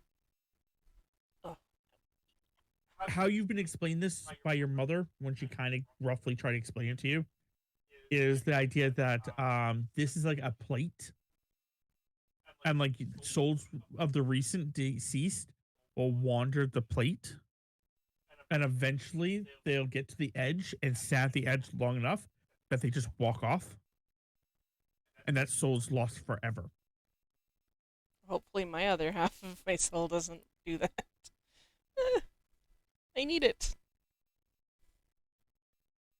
Because you did ready in action, Yeah. you can go first. Hooray! Slice, slice. Ooh, 14 to strike. Because of that Yep, minus that hits. 5. Oh, no, so that misses. Sorry, that misses. How does it miss? The other one hit. Because I messed up. Oh. I thought you said that was your. I thought you were already minusing the 5. I gave you an out there. Yeah, that's 14 after the minus 5. Oh, I thought you said okay. That's fine. I thought you just said that it was 14. Ooh, minus 5. Like it was 9. Oh. Their AC is 10. Oh. That's what I'm trying to say. That's what I said. No. I'm giving the numbers I'm Okay. giving you are Okay, after the good, minus good, 5. Good. That's what I thought originally too. And then you said something about minus 5. I was like, oh shit. Anyway, yes, you hit him. So I did another 5. Okay, 5 damage. Yeah. Okay, he's dead. Hooray! So theoretically, you are killing people's souls, even though they're already dead, though. So it's not like it's a Well- big deal. They came after me. Okay, so now I don't think I moved anything. Anyone, Rob I think I is- moved him. I was causing an echo. It's probably because he's a loud ass motherfucker that gets caught on my mic a lot because we're sitting in the same room. Hold on, let me just see. Am I echoing right now? Correct. There's no echo right now. Because if there's no echo right now, then this is fine. I totally understand what's happening. Like she's saying. Not there. Okay. Yeah. So this is the echo. Yeah. Because I'm loud and I'm talking to me too much, and it's picking up in her mic. Yeah. That is a typical thing. It is something that we tried fixing with her using her computer instead of It's appreciated stuff like that. But yeah, because I wouldn't have known. oh, I can definitely hear it. I can definitely hear myself occasionally. I have to ignore it because we have a friend who's even worse. I'm not even in the same room with him, and I'll pick up the entire conversation via his headset. His headset just hears the world.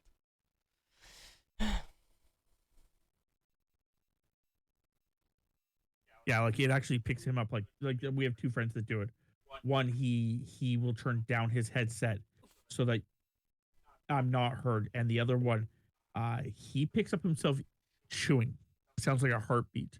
Yep. Okay, where are you going, Temps? Well, I guess I'm kind of heading this way. Okay,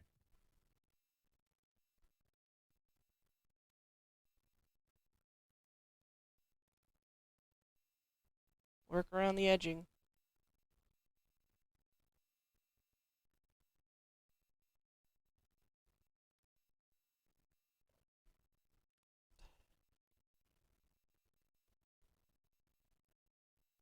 you know what?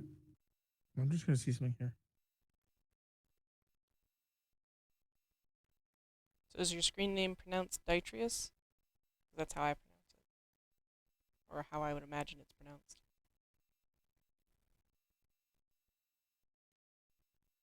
Yeah, we're gonna start doing that. Yeah. Glug glug. Hearing people when they gulp. Oh yeah, no, Atrius. Okay. we definitely have that same problem with him. It's like you can hear him chewing, you can hear him drinking, and you can hear the gulping. And then there's occasional times when like the one friend he'll burp. I'm like, thanks for fucking burping in my ear.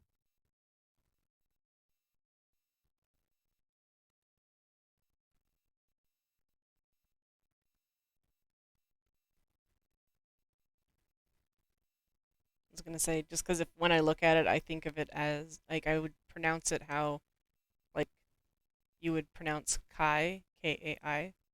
So I was like, should probably ask him. So yes, next attempts. Next Okay. movement. I know this part's slow, but I'm trying to make sure it's Oh, fair hey, no, get in the square. and that I'm not just like moving the enemies away from Tammy or moving them into Tammy. I'm literally letting the dice decide.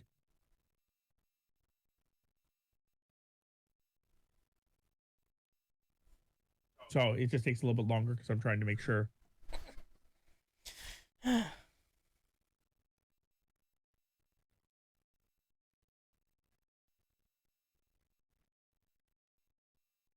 Kind of glad that I got today. Got to take today off. We didn't have to do anything strenuous. Besides Get attacked by the, vampires. Yes.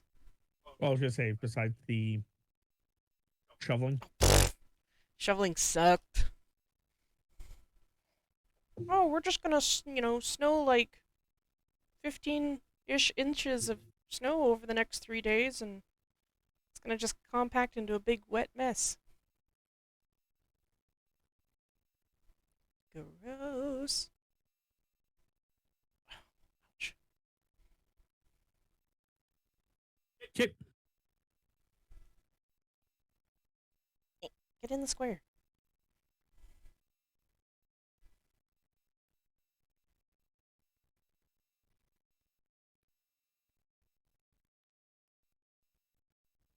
Are you sure you moved? I'm pretty sure I moved.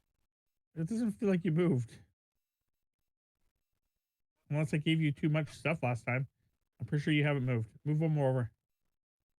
Eh.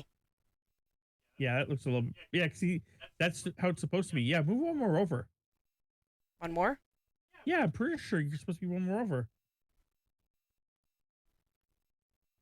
That's weird. Unless I did the squares too big at some point, but I don't think I did. Couldn't tell you. Because that looks right. Okay, so yeah. Now let's go move everybody else. Yeah, see, no, when I was growing up, my last name was kind of hard to pronounce, because there was a French way of saying it and an English way of saying it, and we preferred it being said the English way, just because if you said it the French way, it insinuated we had a certain set of relatives that were not really well liked in my hometown. So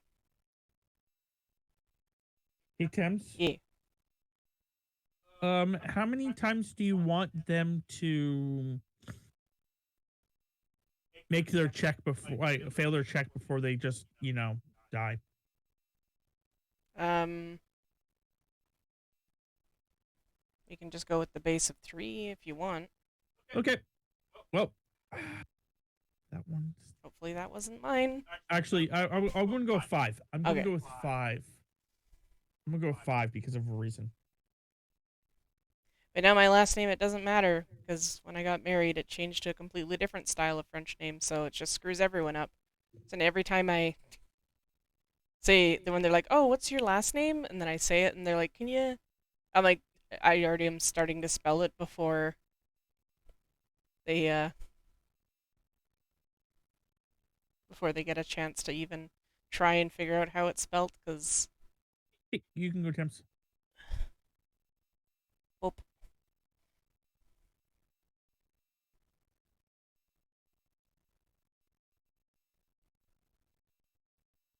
Nope.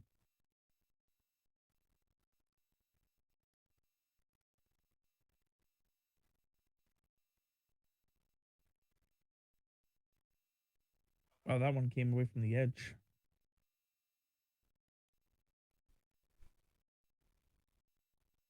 are you resetting it when like the counter? I'm lowering it, not resetting Okay. it. But yes.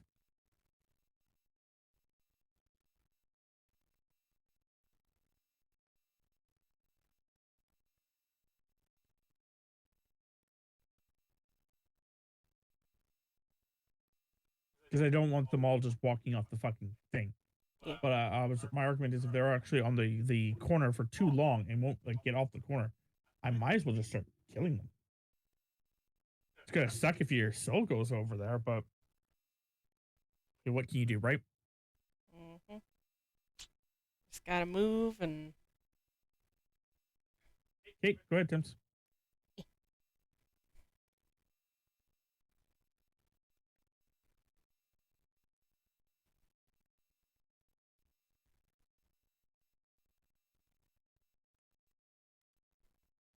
I guess do I see the it and can I ready an action as soon as I see it, or do I have to wait until it moves? You can ready in action because you do see it. Okay, ready.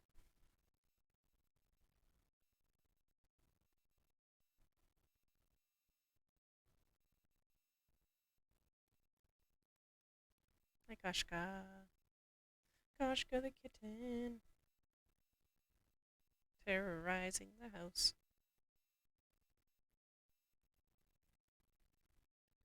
Yeah, all the little kittens curled up together.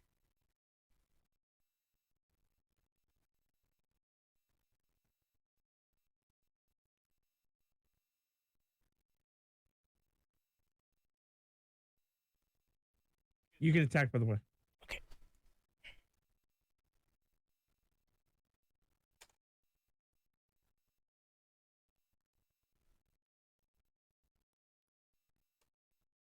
$11 after. Yeah, 11 hits.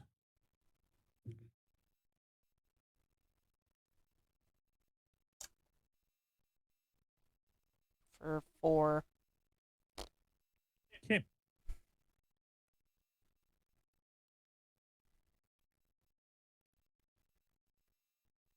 It attacks you, which hits for 1 damage. Ah, man.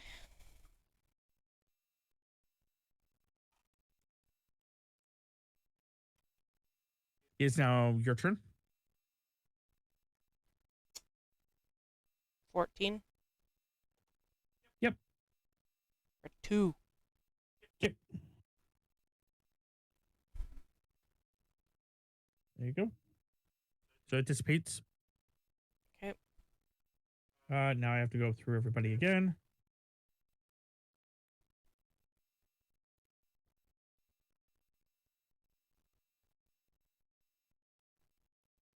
Bum, bum, bum, bum, bum, bum, bum.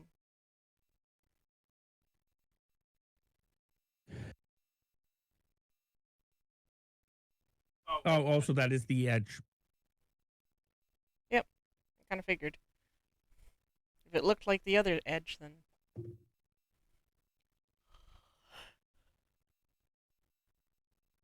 ooh, ooh, mm-hmm.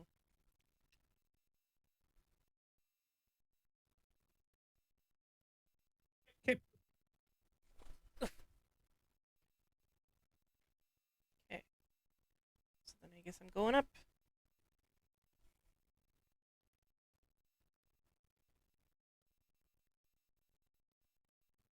Moving up in the world, or at least on this plate.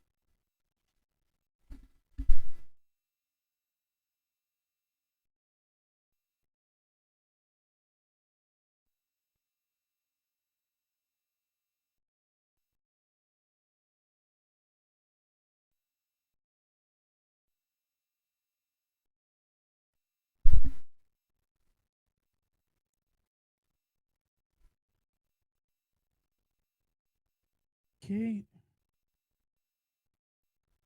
To be fair, there's only two that actually really matter right now, but that's okay.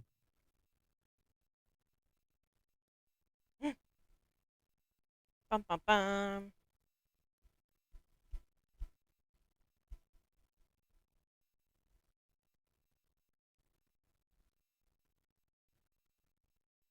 Peoples. Okay, that's a 0. Fuck. Didn't want you to move there. Yeah, it's your turn. I will. If I move here, Yep. I can attack right away, or no? Yeah. Okay. Yeah, you're just using your movement speed. It's just your like kind of like entanglement. Yeah. 17 to strike.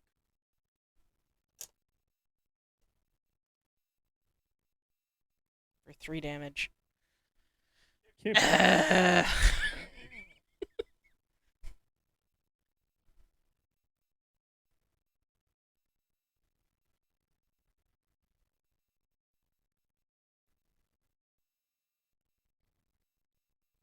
Yeah, okay, so it's their go.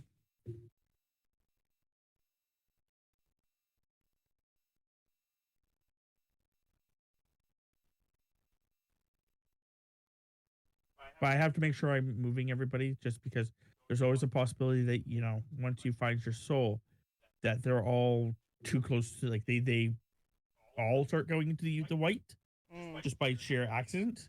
yeah. And if that happens, then theoretically you have to run to the portal or fight them all. So again, So I have if they move into the white, but there's yep. a black space between me and them, will they see? Will they see me, or because they're in the white, or will they see that it's white and then? You're asking if he appears here, Yeah. he won't be able to see you because he doesn't have line of sight. Okay. However, once you move here, he will see you and he can move. And they can move their full speed, by the way. Rude. Well, I'm technically in anything that's enlightened. I can. I have a non-lethal cantrip. Yes. I think it's called Arrow of Dusk. Anyway, so he attacks you first. He misses. Just I don't know if it. Technically, I don't know if it works here.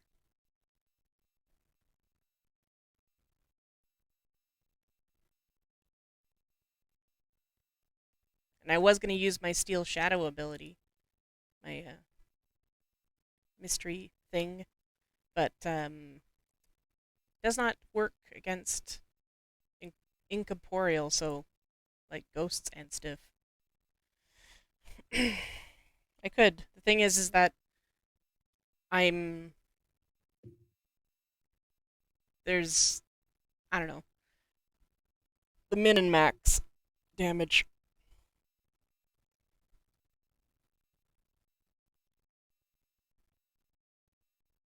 Right now, she's guaranteed she actually does damage. Yeah, like I could use the Arrow of Dusk and just be done with it and just knock It is them. your turn, by the way, Thames. Oh. Eugh. 11 11. for 4 damage. Okay. And then you can move. My dagger is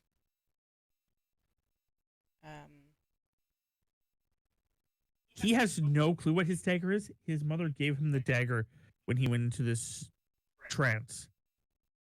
He has no clue what the properties of the dagger are.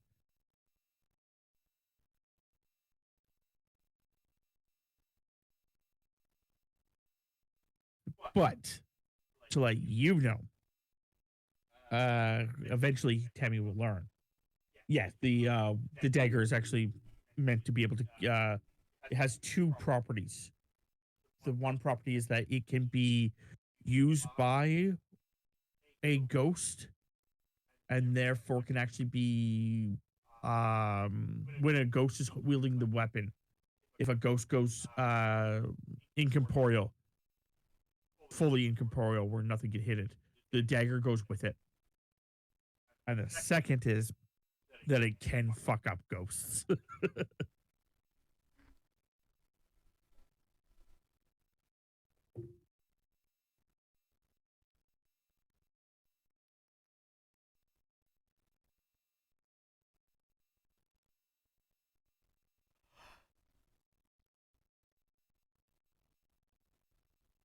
hmm.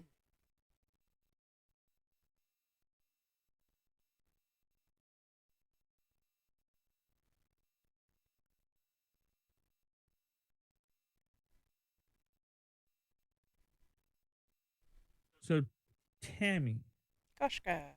Yeah, I'm actually Robert, I'm your husband. but I see Koshka. She's sniffing my finger.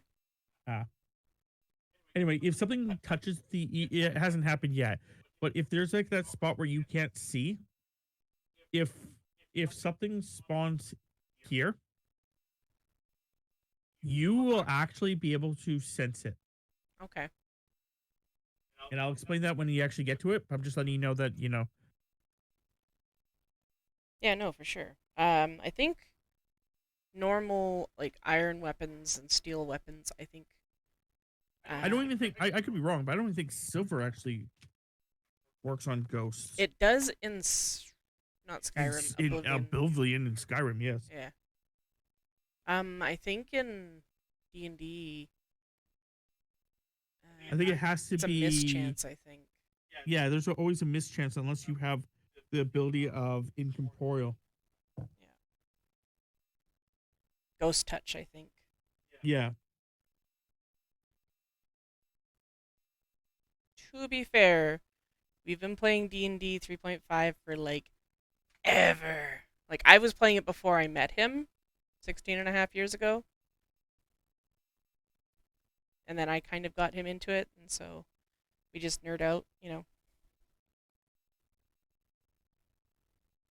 Pathfinder's good. It's like D&D 3.75. I think there's actually another Pathfinder now. Oh. Well, the one that I know of. Yeah, I'm just telling you. I think there's actually another. What you doing up there, Koshka? Trying to eat my seaweed?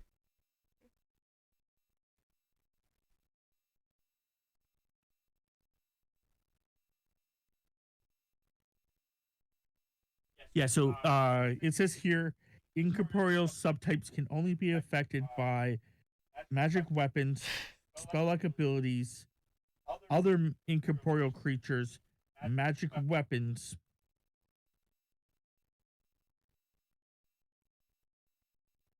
or supernatural abilities. I think you said magic weapons twice. Well, magic weapons, Or magic items. incorporeal creatures, magic weapons, creatures that strike with a magic weapon or spell like abilities, spells and spells like abilities, or supernatural abilities. He's immune to all non-magical attack forms, even when you hit by spells or magic weapons. There's a 50% chance they can ignore it.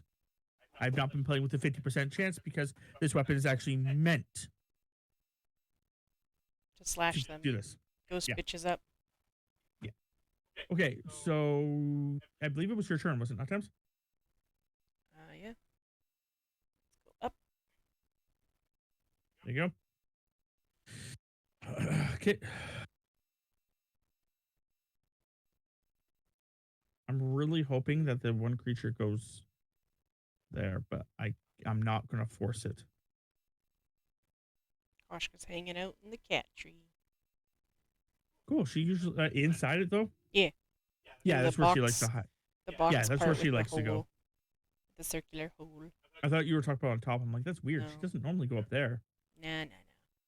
She wants to be pet. Annoyed. But just enough that she can run away if she needs to. Okay, go ahead, Tims. Also, I was gonna say that is something else I should have put down somewhere. Is that sometimes I make up my own rules. Koshka, you don't want under there. Just because I'm like, oh, that works better, so I'm just gonna go with that. I was gonna say that's definitely you're an improv style, but you like to have like the rule structure, but you're willing to bend it to make the story flow better.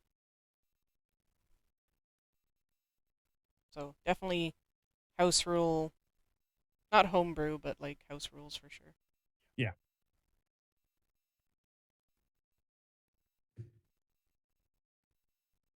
Okay, go ahead, Tims. Eh.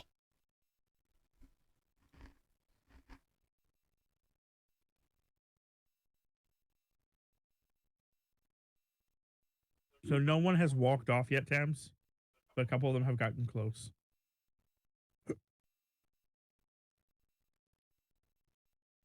Yeah, for sure. I'll have to finagle this a bit more and find it. Like, I just don't want to do it like midstream where I'm like altering the layout or anything.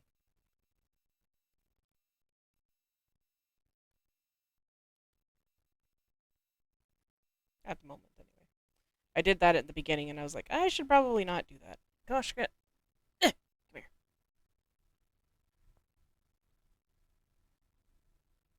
Okay, and please roll. Yes, ish. I'm okay with that. Okay, Oof. go ahead, Tims.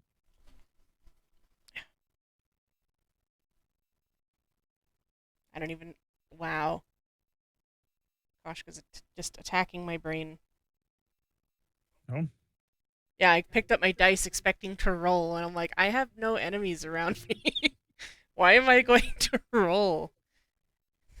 I attack the light. I attack the darkness. Except I like the darkness. We're friends. I was gonna say, Jackie gets mad at you. For those that don't get the joke, there's actually a game called The Darkness. / comic book series. Yeah. I love the fact that the fog of war thing right now. Okay. I mean, I find it kind of annoying, but I understand the concept of it. Well, I like it because the fact that I know what's going on in certain areas, and I'm just like, that's interesting because if Tammy had done this or Tammy does that.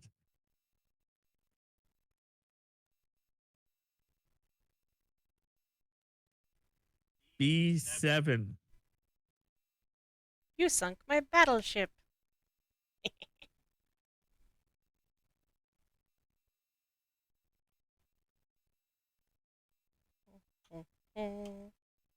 Kashika.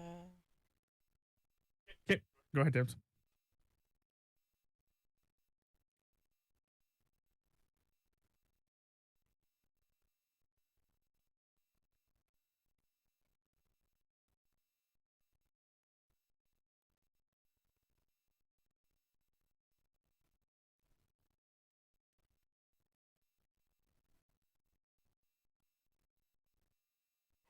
do not need to move that. Yeah, Back. maybe I'll also see about doing a more non-T posing picture of Barlim. Well, I just went with the T posing for it, like, cause I'm the one that requested you do T posing Yeah, because the fact that then it shows like what they kind of look like. I was more meaning like a kind of like a can't think of the word. Kind of like a profile picture, Yeah, like okay. just mostly the shoulders and up. So Thames, Yeah. as you're standing here and about to walk forward, you feel an enemy over here. Okay. Now, the way you feel the enemy, it's kind of like how a spider would feel someone on a web, like they're the prey on a web. I see. We're really leaning into that then. Yes, yeah, that's why I was like, I have an idea here. But you can also feel it's not you. Okay. It is your turn.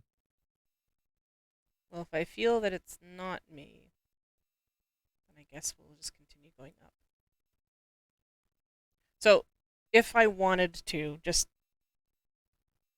for clarity, um, if I wanted to move back to my comic tool to the center here, would I have to go all the way around, or would I just It would be teleport? faster. It would be faster to go all the way around. I just wasn't sure if I could teleport, or if I would have to No, go all you the way can't around. teleport. Okay, I thought that's what you had said at the beginning, so that's why I asked. And No, not no, just no. It was like assume. I said. This was the teleport, as in this is the portal out. 6, 7, 8, 9, 10, 14, 15, 16, 17, 18,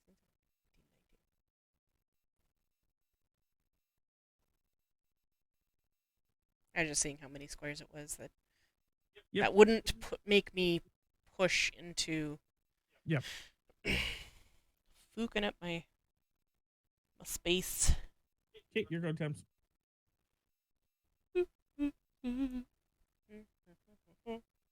Oh, also, because I haven't let you know this, once a skeleton is in your light, they will never leave your light. Koshko. Because it's the concept that is the light of the living, and they would like to be living. That's why they attack you. It's because they also want to be living. So they're mad and want to kill you, take your life. Also, you Rude. do not want to kill yourself. You need to basically hug yourself. Self love is the most important. So you actually have to make like a grapple check against yourself. Well, Okay. Go ahead, Tim. I would equivalent that, yeah, like the Heartless in Kingdom Hearts. Oh. Okay.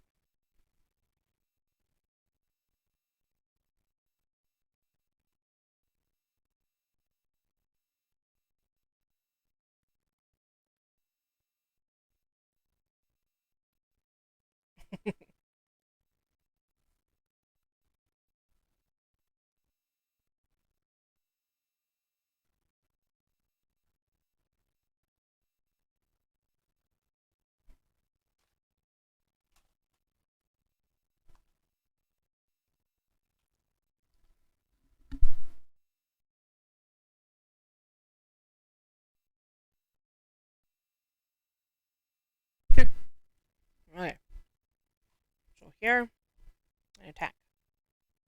Okay.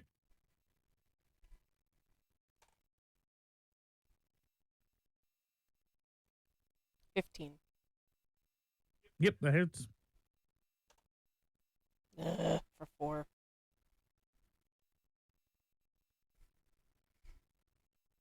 Okay.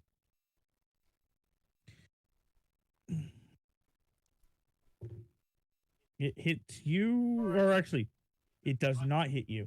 Ooh. Luckily, yeah, you have 12, correct? Yeah. Yeah, player wins. All I can think of is changing the lyrics to Biff Naked's "Love Myself Today" to touch myself.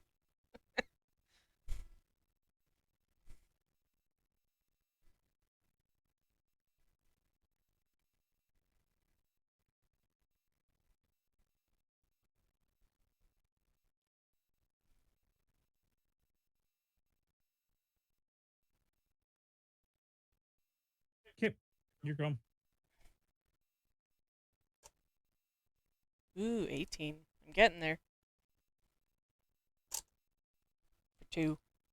Yeah, it only had 4 health. I know. Just glad that I'm. You gonna move? Oh, yeah, I guess. I'm just glad that I'm rolling my ones when Interesting. I'm confirming the like pretty much the last strike. Oh, okay. I was like, why does it like have this like spot in yours where like right here is dark? Like, why do you have a fog of war right here? I'm like, oh no, it's not fog of war. That's the actual like toolbar, but because you have it the way you have it, the toolbar wants to actually show up weirdly. Okay, moving on.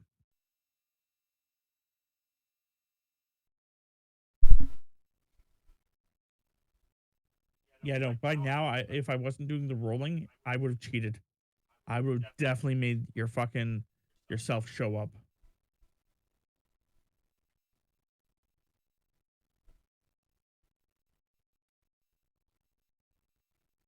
Okay, your go, Thames.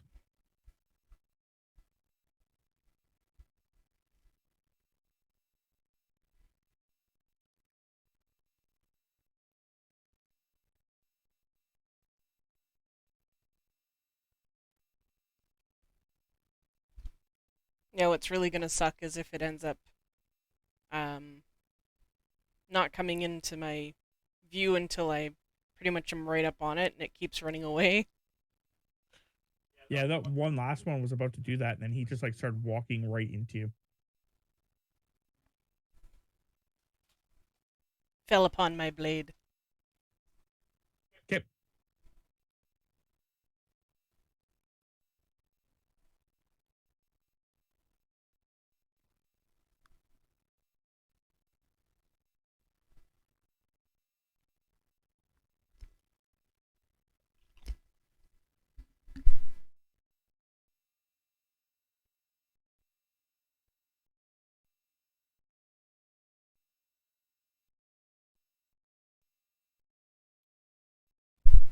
Yeah, definitely it's. Oh, I think my stream just crashed. Hold on. Did my stream just crash? Um, yeah, Oh yeah. Oh yeah. My stream it's software's back. gone. It looks like it went offline and then. We'll see here in a second if it actually is back.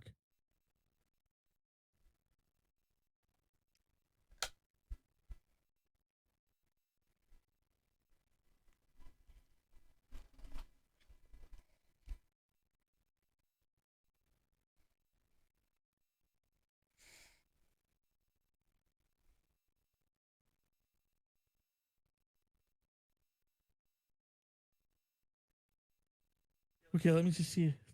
Oh, you know, it is on the wrong thing, so I'm going to go with the concept that I'm not streaming. Yeah, I'm not streaming. Okay, give me a second here. Let me try getting my shit to work here. Because apparently it now wants to freeze up again.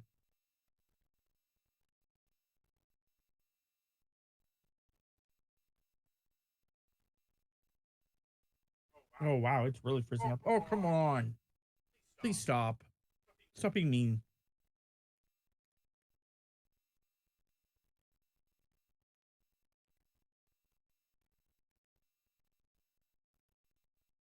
yeah, it's not quite what I wanted, but at least it's kind of there. Edit. It's set to the wrong character.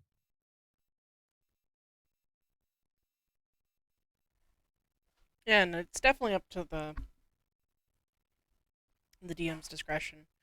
Just you also have to remember, like, if you have characters that have like a really good spot roll or something like that, and they're like, "Oh, I roll like a 27," and you're looking for something that's really just kind of easy to search, then or like easy to see if they had something ridiculous, then yeah, I don't know.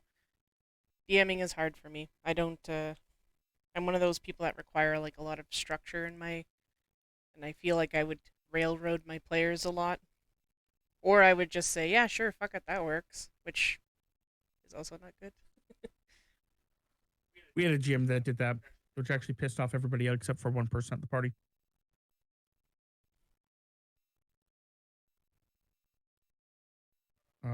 Everything looks like it's going. So now I have to wait for the streaming software to actually let me start streaming again.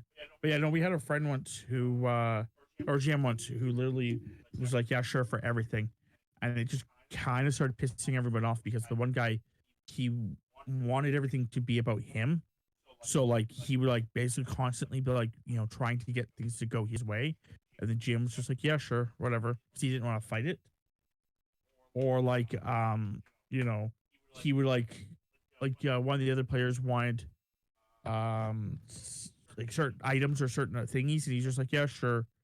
I was like, "Why? Like, why are you like being like this?" And then whenever like, I don't know, I tried not to get too much into like the complaining. So my streaming software has decided that it doesn't want to start. Everything was working, and then it just went to that spot where it's like, "Hey, do you want to actually like start streaming?" And it's like, "Nope." See, the issue is that I can still hear him, and this my stream can still hear him because we're in Discord, and the issue is that his streaming software, because he is the one DMing this, he also wants to have it streamed because then he's gonna like put it up in his archive and stuff, so that can be watched later. So I don't I don't feel that it's fair to progress on my stream and not on his stream. So Yeah, like I said, yeah. So I just don't want to like jump ahead too much on my stream.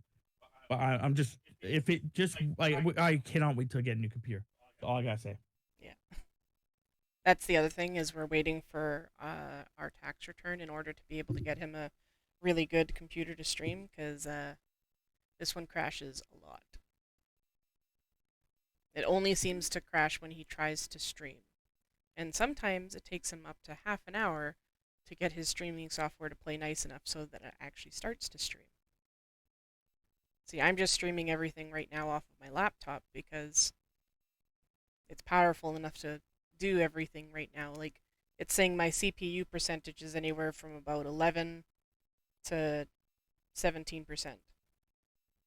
Whereas for his, it like super overtaxes it to like be at 50+%. So, No, 50 plus is actually really lowballing it. It's usually 60 to 80.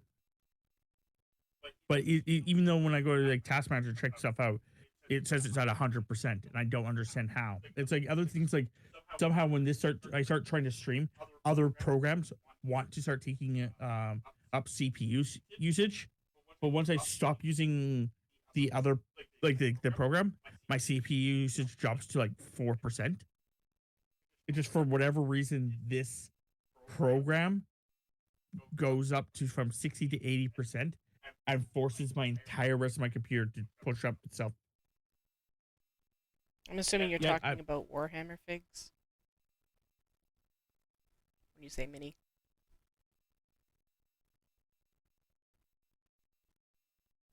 and I have no clue why it does it.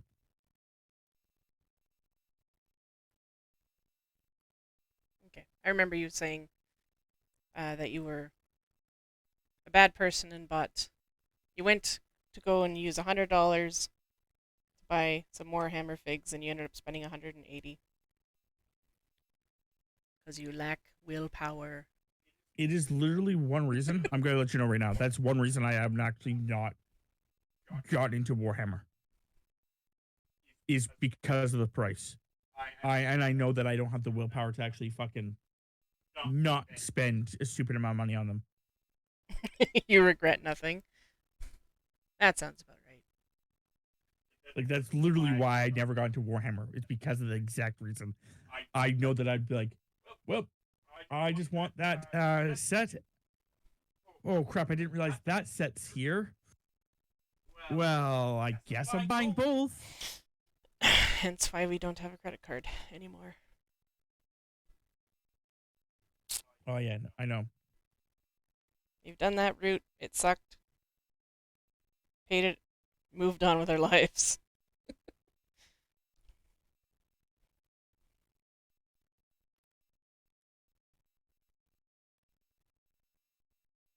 Come on, computer.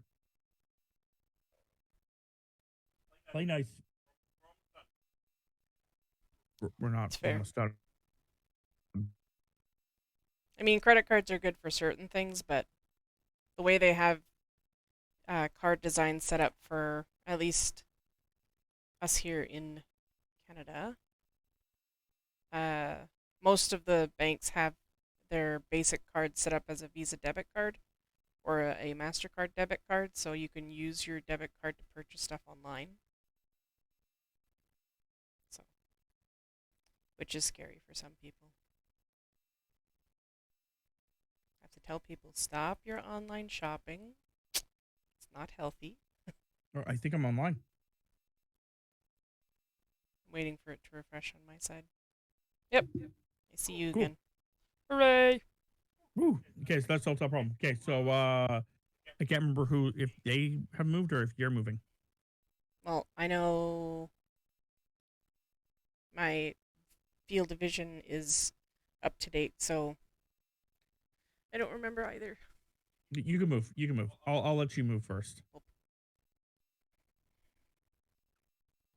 Just because the fact that I'll give you the extra movement.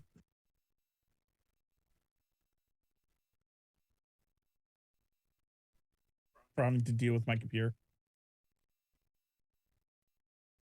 When in doubt, player turn. It's all fine and dandy until the OP player gets to go again. When in doubt, show favoritism.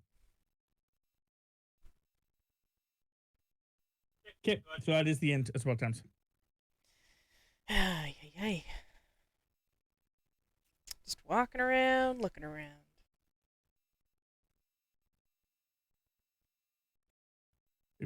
What? What? Well, I told to remove this area and it didn't remove it. I was like, what? Okay. I think I'm missing one square.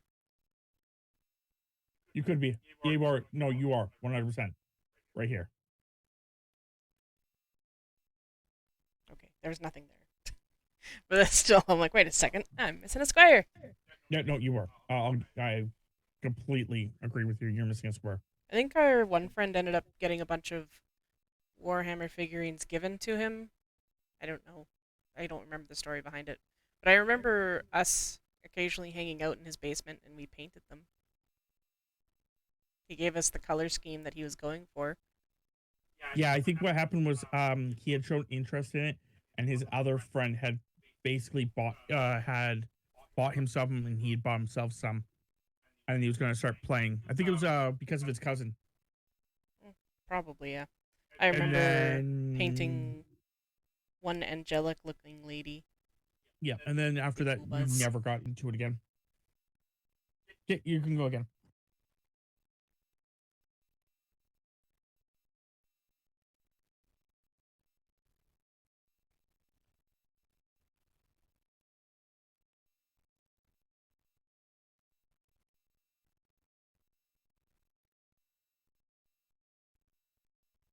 For some reason, it won't let me Get rid of that spot. Oh, whatever. Let's see if that works. Nope. Okay, fuck it. You'll just have a little loop there.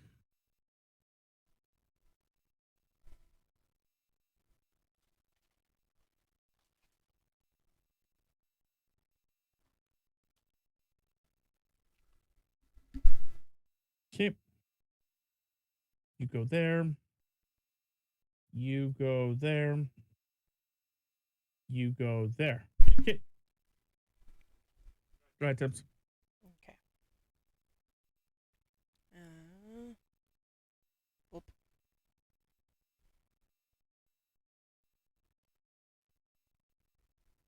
Yeah, I imagine if you can find a shop that or something. I know we have a couple of we used to have a couple of shops in town, but Yeah.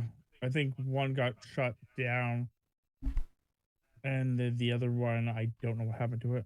I think the one that's still open, I think, does more magic. But I do know they have tables set up for Warhammer and stuff. Yeah. I know there was that one downtown, Yeah, the one and I think downtown they, got shut down. yeah. Go ahead.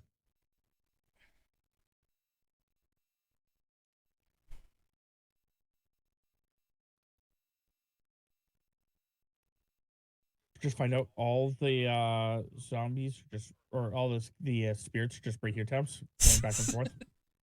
That'd be annoying.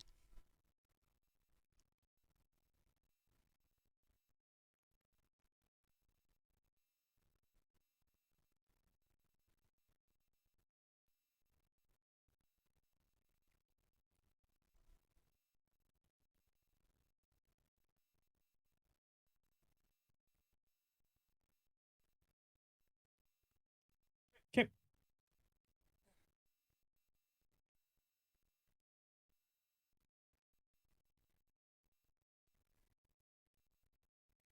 Yay, the little nublet is gone. Yeah, I know. I tried. I was like, it's bothering me. I have to try again. Yes, your tiny OCD monster. Oh, Koshka went back up there to Snuggles. Man.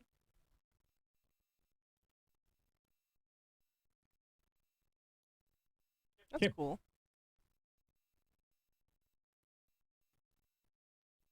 Here you go, Temps. Okay, there you go. That's cool. I mean, Yeah, I think there was some guys in town here that were actually like really versed in like the mechanics of it all, and they were willing to like teach people because they yeah, I worked think it at was that at that store. shop. Yeah, they had other stuff. They had sold cards and whatnot too. But you got, Okay. I guess I'll move here and strike. Okay. Well, that's annoying. 6. Oh no, that doesn't hit. Yeah, I know. He hits you for 4. Of course. -7.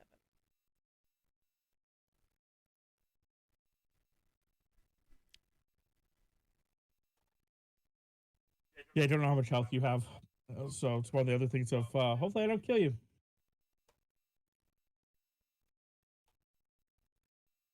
I know you should have a fair bit of health though. So I'm not too worried. Because Sammy's like telling everybody on her chat she's almost dead. Oh, he's fucking You dead. What the you fuck? you could put that into your one of the text things you tap, so you could actually just have your actual health.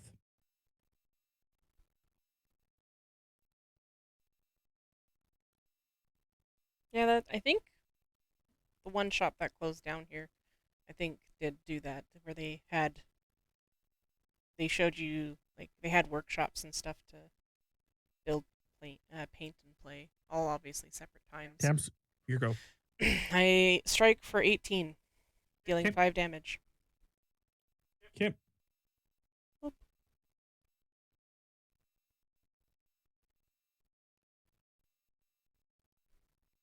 You gotta move.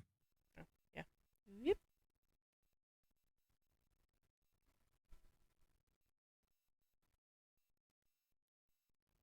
Yeah, luckily I'm not doing this for the other guys. There Jokingly, once are I move over one more, I should just start heading straight down. So that way, if it does end up walking into my thing, then I don't have, then I have the possibility of going super fast. But I'll probably just stick along to the walls. Like a puzzle. Do the outside layer first. The edges.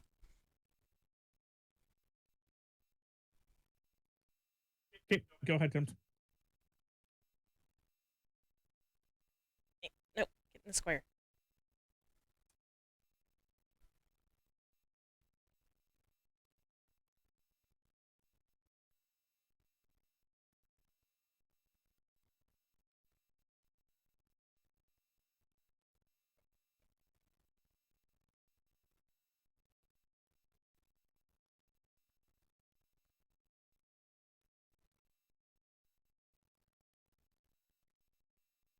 Your turn, Tim. Okay. Scooch over some more. I do like the fog of war thing with this, just because it's a very amusing about how many times Tim's gotten close or hasn't gotten close. Like shit like that's actually kind of interesting. Well, I hope that I find it soon, because not looking so hot.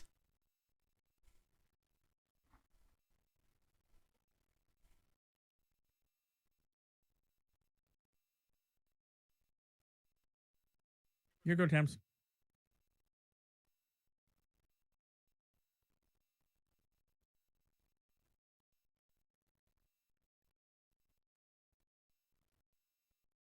Yeah, I'm one of those GMs that also has to be careful not to say certain things because I really want to just like start talking to the players about certain things. I'm like, oh, you gotten so close like so many times, like it's crazy.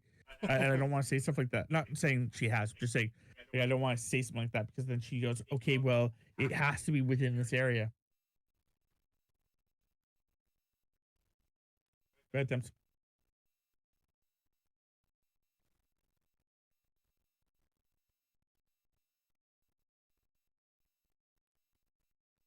Ah, crap.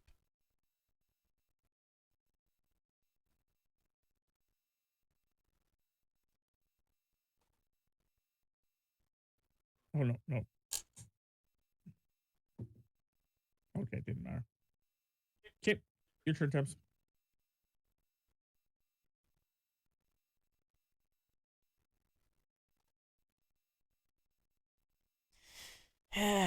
17 to strike, 4 damage. Okay. Take 1 damage.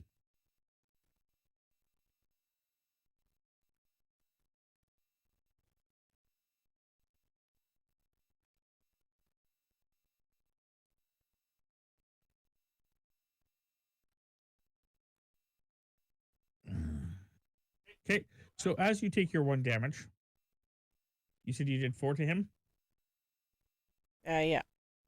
Yeah, I'll just mark that down real fast. You can send 2 more spirits into the web, one of which is you. Bum, bum, bum.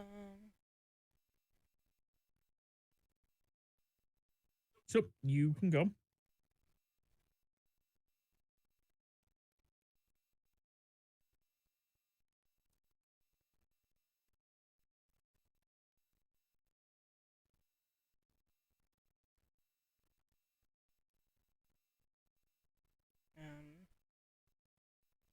Okay. So, nat 20, if that matters.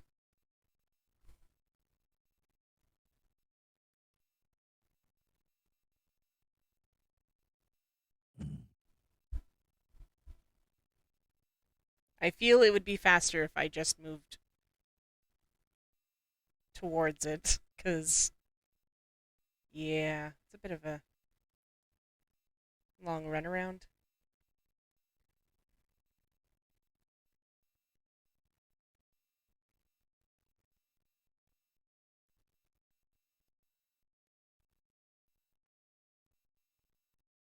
Okay.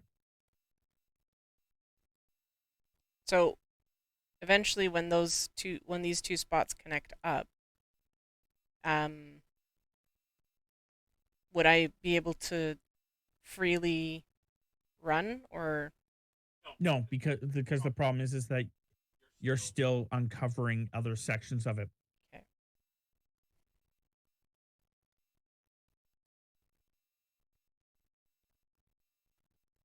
I'm assuming it's Yes. a special one there.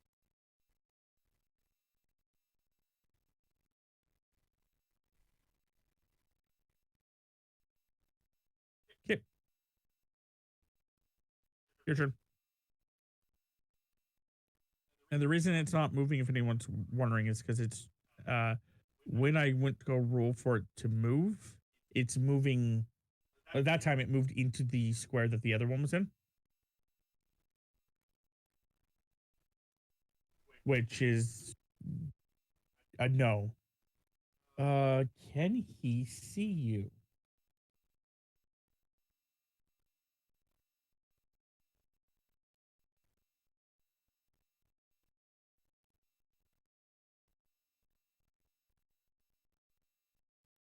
Not yet, but close.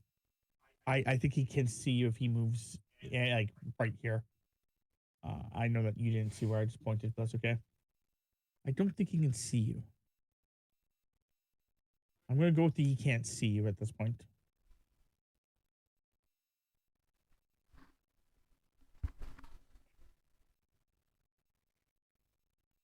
Oh no, he can't move. And he can't move. Okay.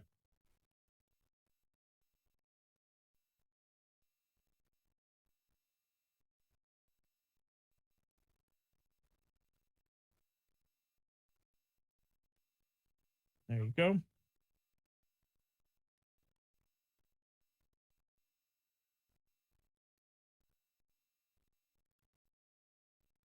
He can definitely see you now. Okay.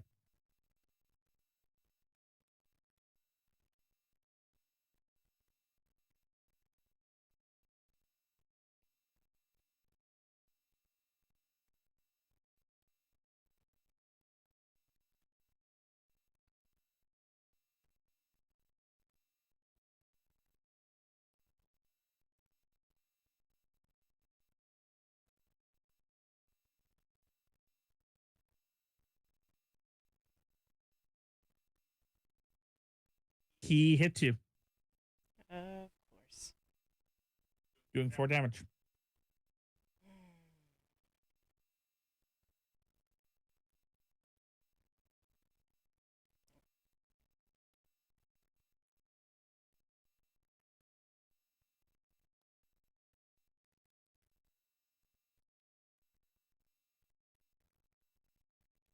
It is your go.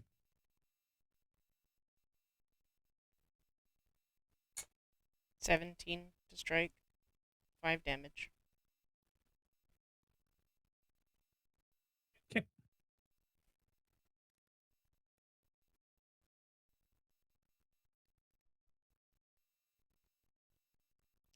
The question is, do I go down or diagonal? Up to you.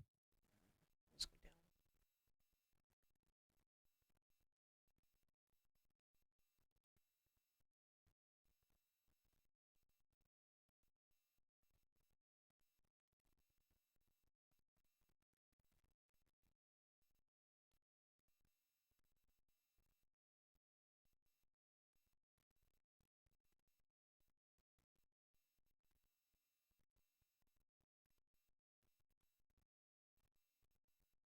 Here you go.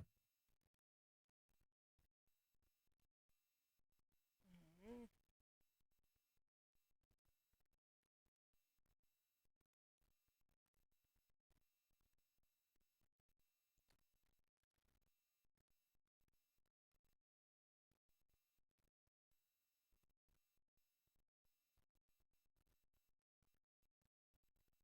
You're almost there. Yeah, just.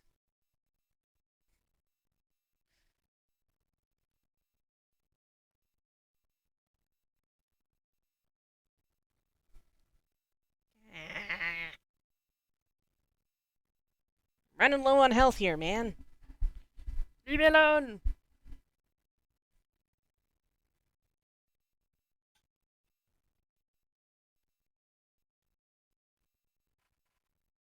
It is your turn.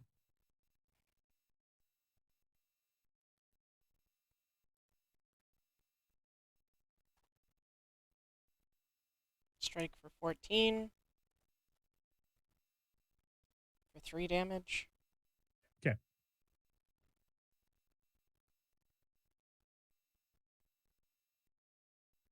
He misses.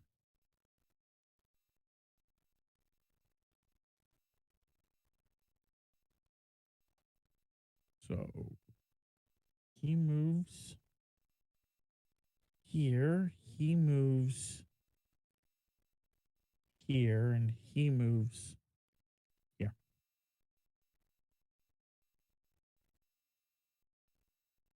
My turn? Yep. Strike for 16 for 2 Okay. damage. Ooh, just as much as you need. And I get to move. Yep, you get to move.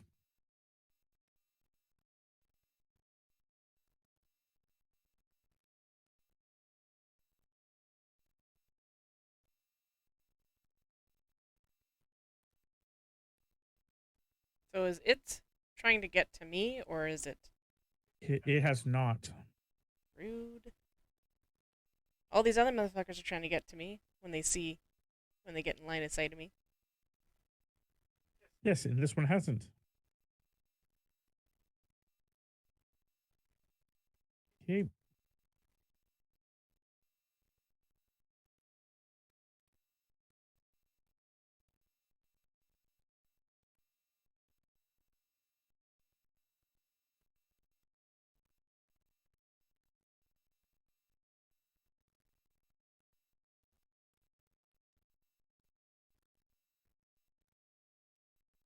It's your turn, Tibbs. Grapple? Okay. Give me a second here. Let me just make sure I got the base. Yep. Yeah, you can make a grapple check.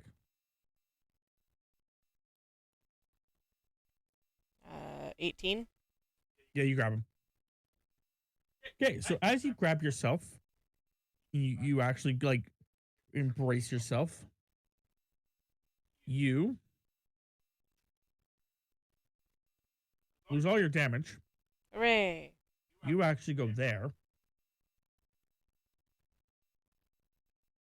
It was really, really close, by the way. I did end up putting my health in my chat there, or on my stream. Cool. So yes. Also.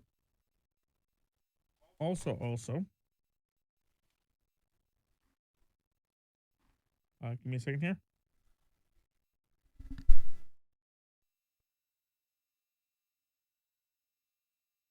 No, I didn't want to draw a line. It's fine.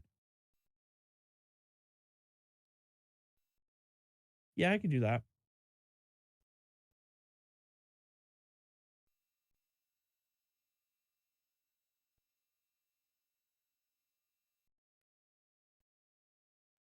So it would be here. And then it would be here. So yep. And then it would be this. Yep. And then it would be this. Oh, okay. It apparently didn't remove it. I don't know why. Whatever.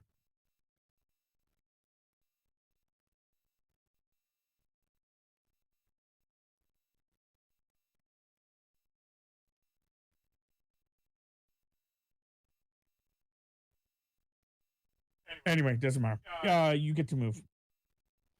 Do I need to I'm get trying back onto the... Yeah, you have to get back on the teleporter. but you can now move 2 squares. Hey. So yeah, you're out.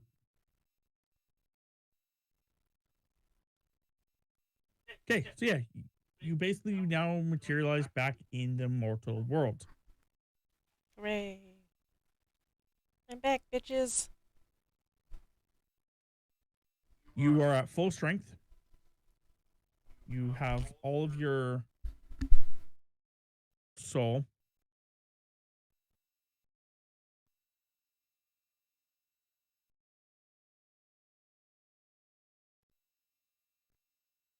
So I have to add that other template on.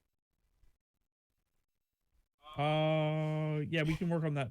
Did you? I don't think we. Yes, you can add the other template on now. Yes.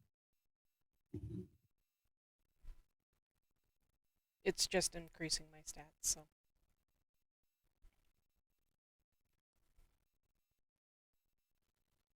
Yep, that's fun. I thought there was an ability to erase all.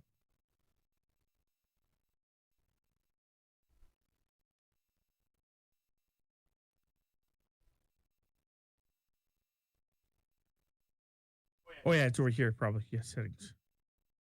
No, not settings.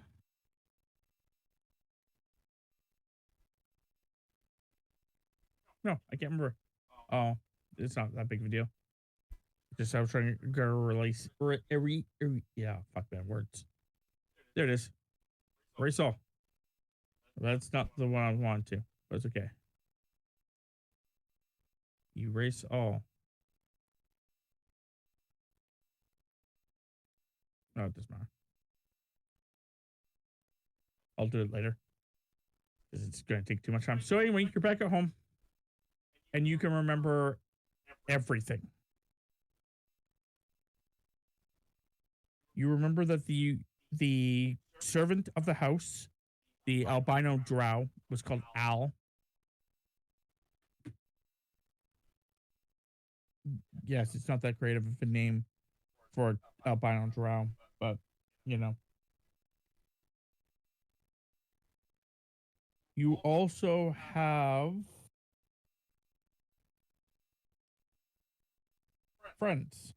I'm just trying to have the sheet open up, but just on my fucking tablet, it's difficult. Don't you? Oh man, my Firefly. Oh my sweet. Open. Thank you. So you ready for your friends? Yep. Okay. So AL dash HION.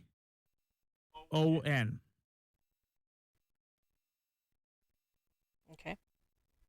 He is a drow paladin. He is also lawful evil. Okay.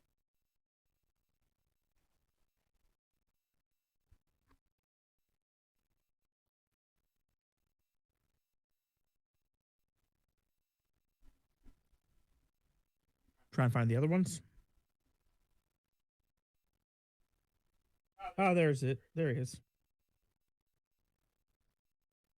The other one is BROKER. Okay. He is a high elf rogue. By high elf, I also mean noble. So is Al. I don't know how to pronounce the names. Alhian. Yeah, he is also theoretically the. You remember that his mother is the drow that your mother always talks with.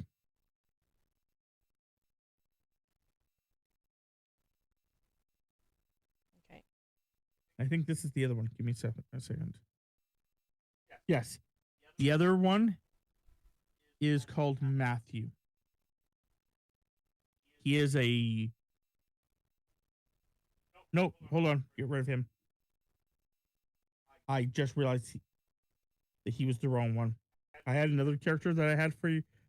I think you made. That was the character you made. The other one's Charlie.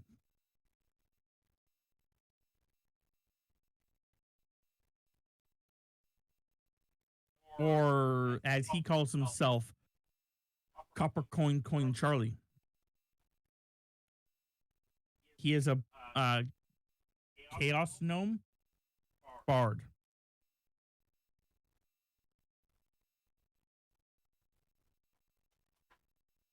And those are your three friends. I don't need to know the alignments of the other two. It was just the If you paladin that it want mattered. them, yeah, it really just the paladin matters, but I can give you the other ones. Okay. I can give you any information you would like to know about your three friends. Within reason, of course. So what information would you like to know about your three friends? Probably just their alignments for now. Not like I said, it matters really, but Okay. Broker. Mhm. His is neutral. Okay. And I will be referring to him as Charlie, but just to let you know, his name is Copper Coin Charlie. Or most people just call him by his full, like his name to the government is Charlie Copper. He is chaotic neutral.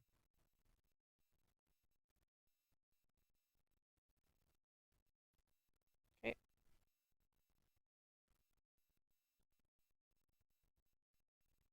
Here's the kicker. I don't think I had my alignment written in. It's blank. So this is awkward. Oh, you can fix that.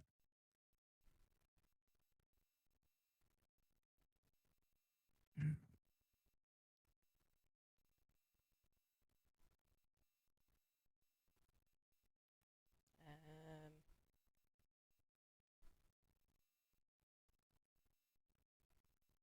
neutral evil? Question mark? I thought they were the family wasn't evil.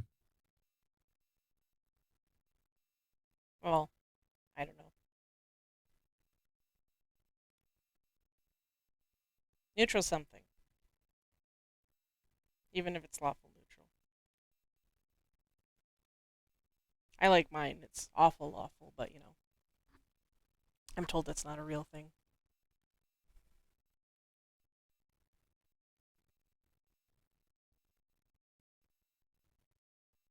It's up to you, Thames.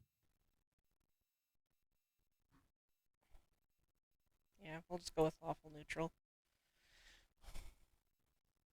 Okay. Now, it is 6 p.m. We've been streaming for. I've been streaming less because of the 3 mess up. hours. But yeah, we've been streaming for 3 hours. You have two choices here, Thames. Choice one, we call it here. Okay. And we pick it up next time you have a day off. Okay. Then we can go over the concept of your friends. You adventuring with your friends, which could be another like 3-hour excursion. Yeah. And that could be how we leave it off. Yeah, that's fine. Okay, because I know that you want to make dinner soon. We started a little bit later than we wanted to, but hey, and that whole thing with her claiming her soul did take a little bit longer than I expected it. But we're getting into it. We're trying to figure out how this works.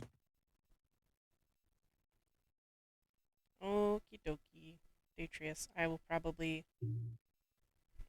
go and have your stream up in the background then. Yeah. Okay. And then I'll work on my character and then work on art for the other people's. Yeah. Okay. So yeah. You'll be given when we play next time. You'll be given adventuring gear. I will off stream explain to you what your dagger is. Okay. But basically, how I thought of it as we were talking about it, is that your mother's going to give you multiple different daggers doing multiple different things. Because then you can have 6 daggers. Yeah. Okay. So hopefully everyone enjoyed. Sorry for the little hiccup there on my end, and sorry for the concept that dungeon took a little bit longer. As a side note, Tammy, yeah, yours was up here. Your soul was up here, and just stayed in this general area the entire time. And it like this was like the spot where like you could go into like it would your area, and it kept just like hovering sometimes, like almost going in, then not quite going in, then almost going in, then not quite going in. Rude. I know. I was like, because like so that's why I said at one point about if I was controlling this, I would have just made you go in, like it go in there, like when you were over here. But nonetheless, hopefully everyone enjoyed. I'm gonna try to, like I said, well, me and Tammy are gonna try doing this again. I'm not quite sure when we're gonna try doing it again. Maybe tomorrow, after I'm done with Owen. Well, if not, then I think, the 13th I have off. Okay. So either Yeah, we the can always, yeah. something. So hopefully everyone enjoyed. And yeah, see you guys next time.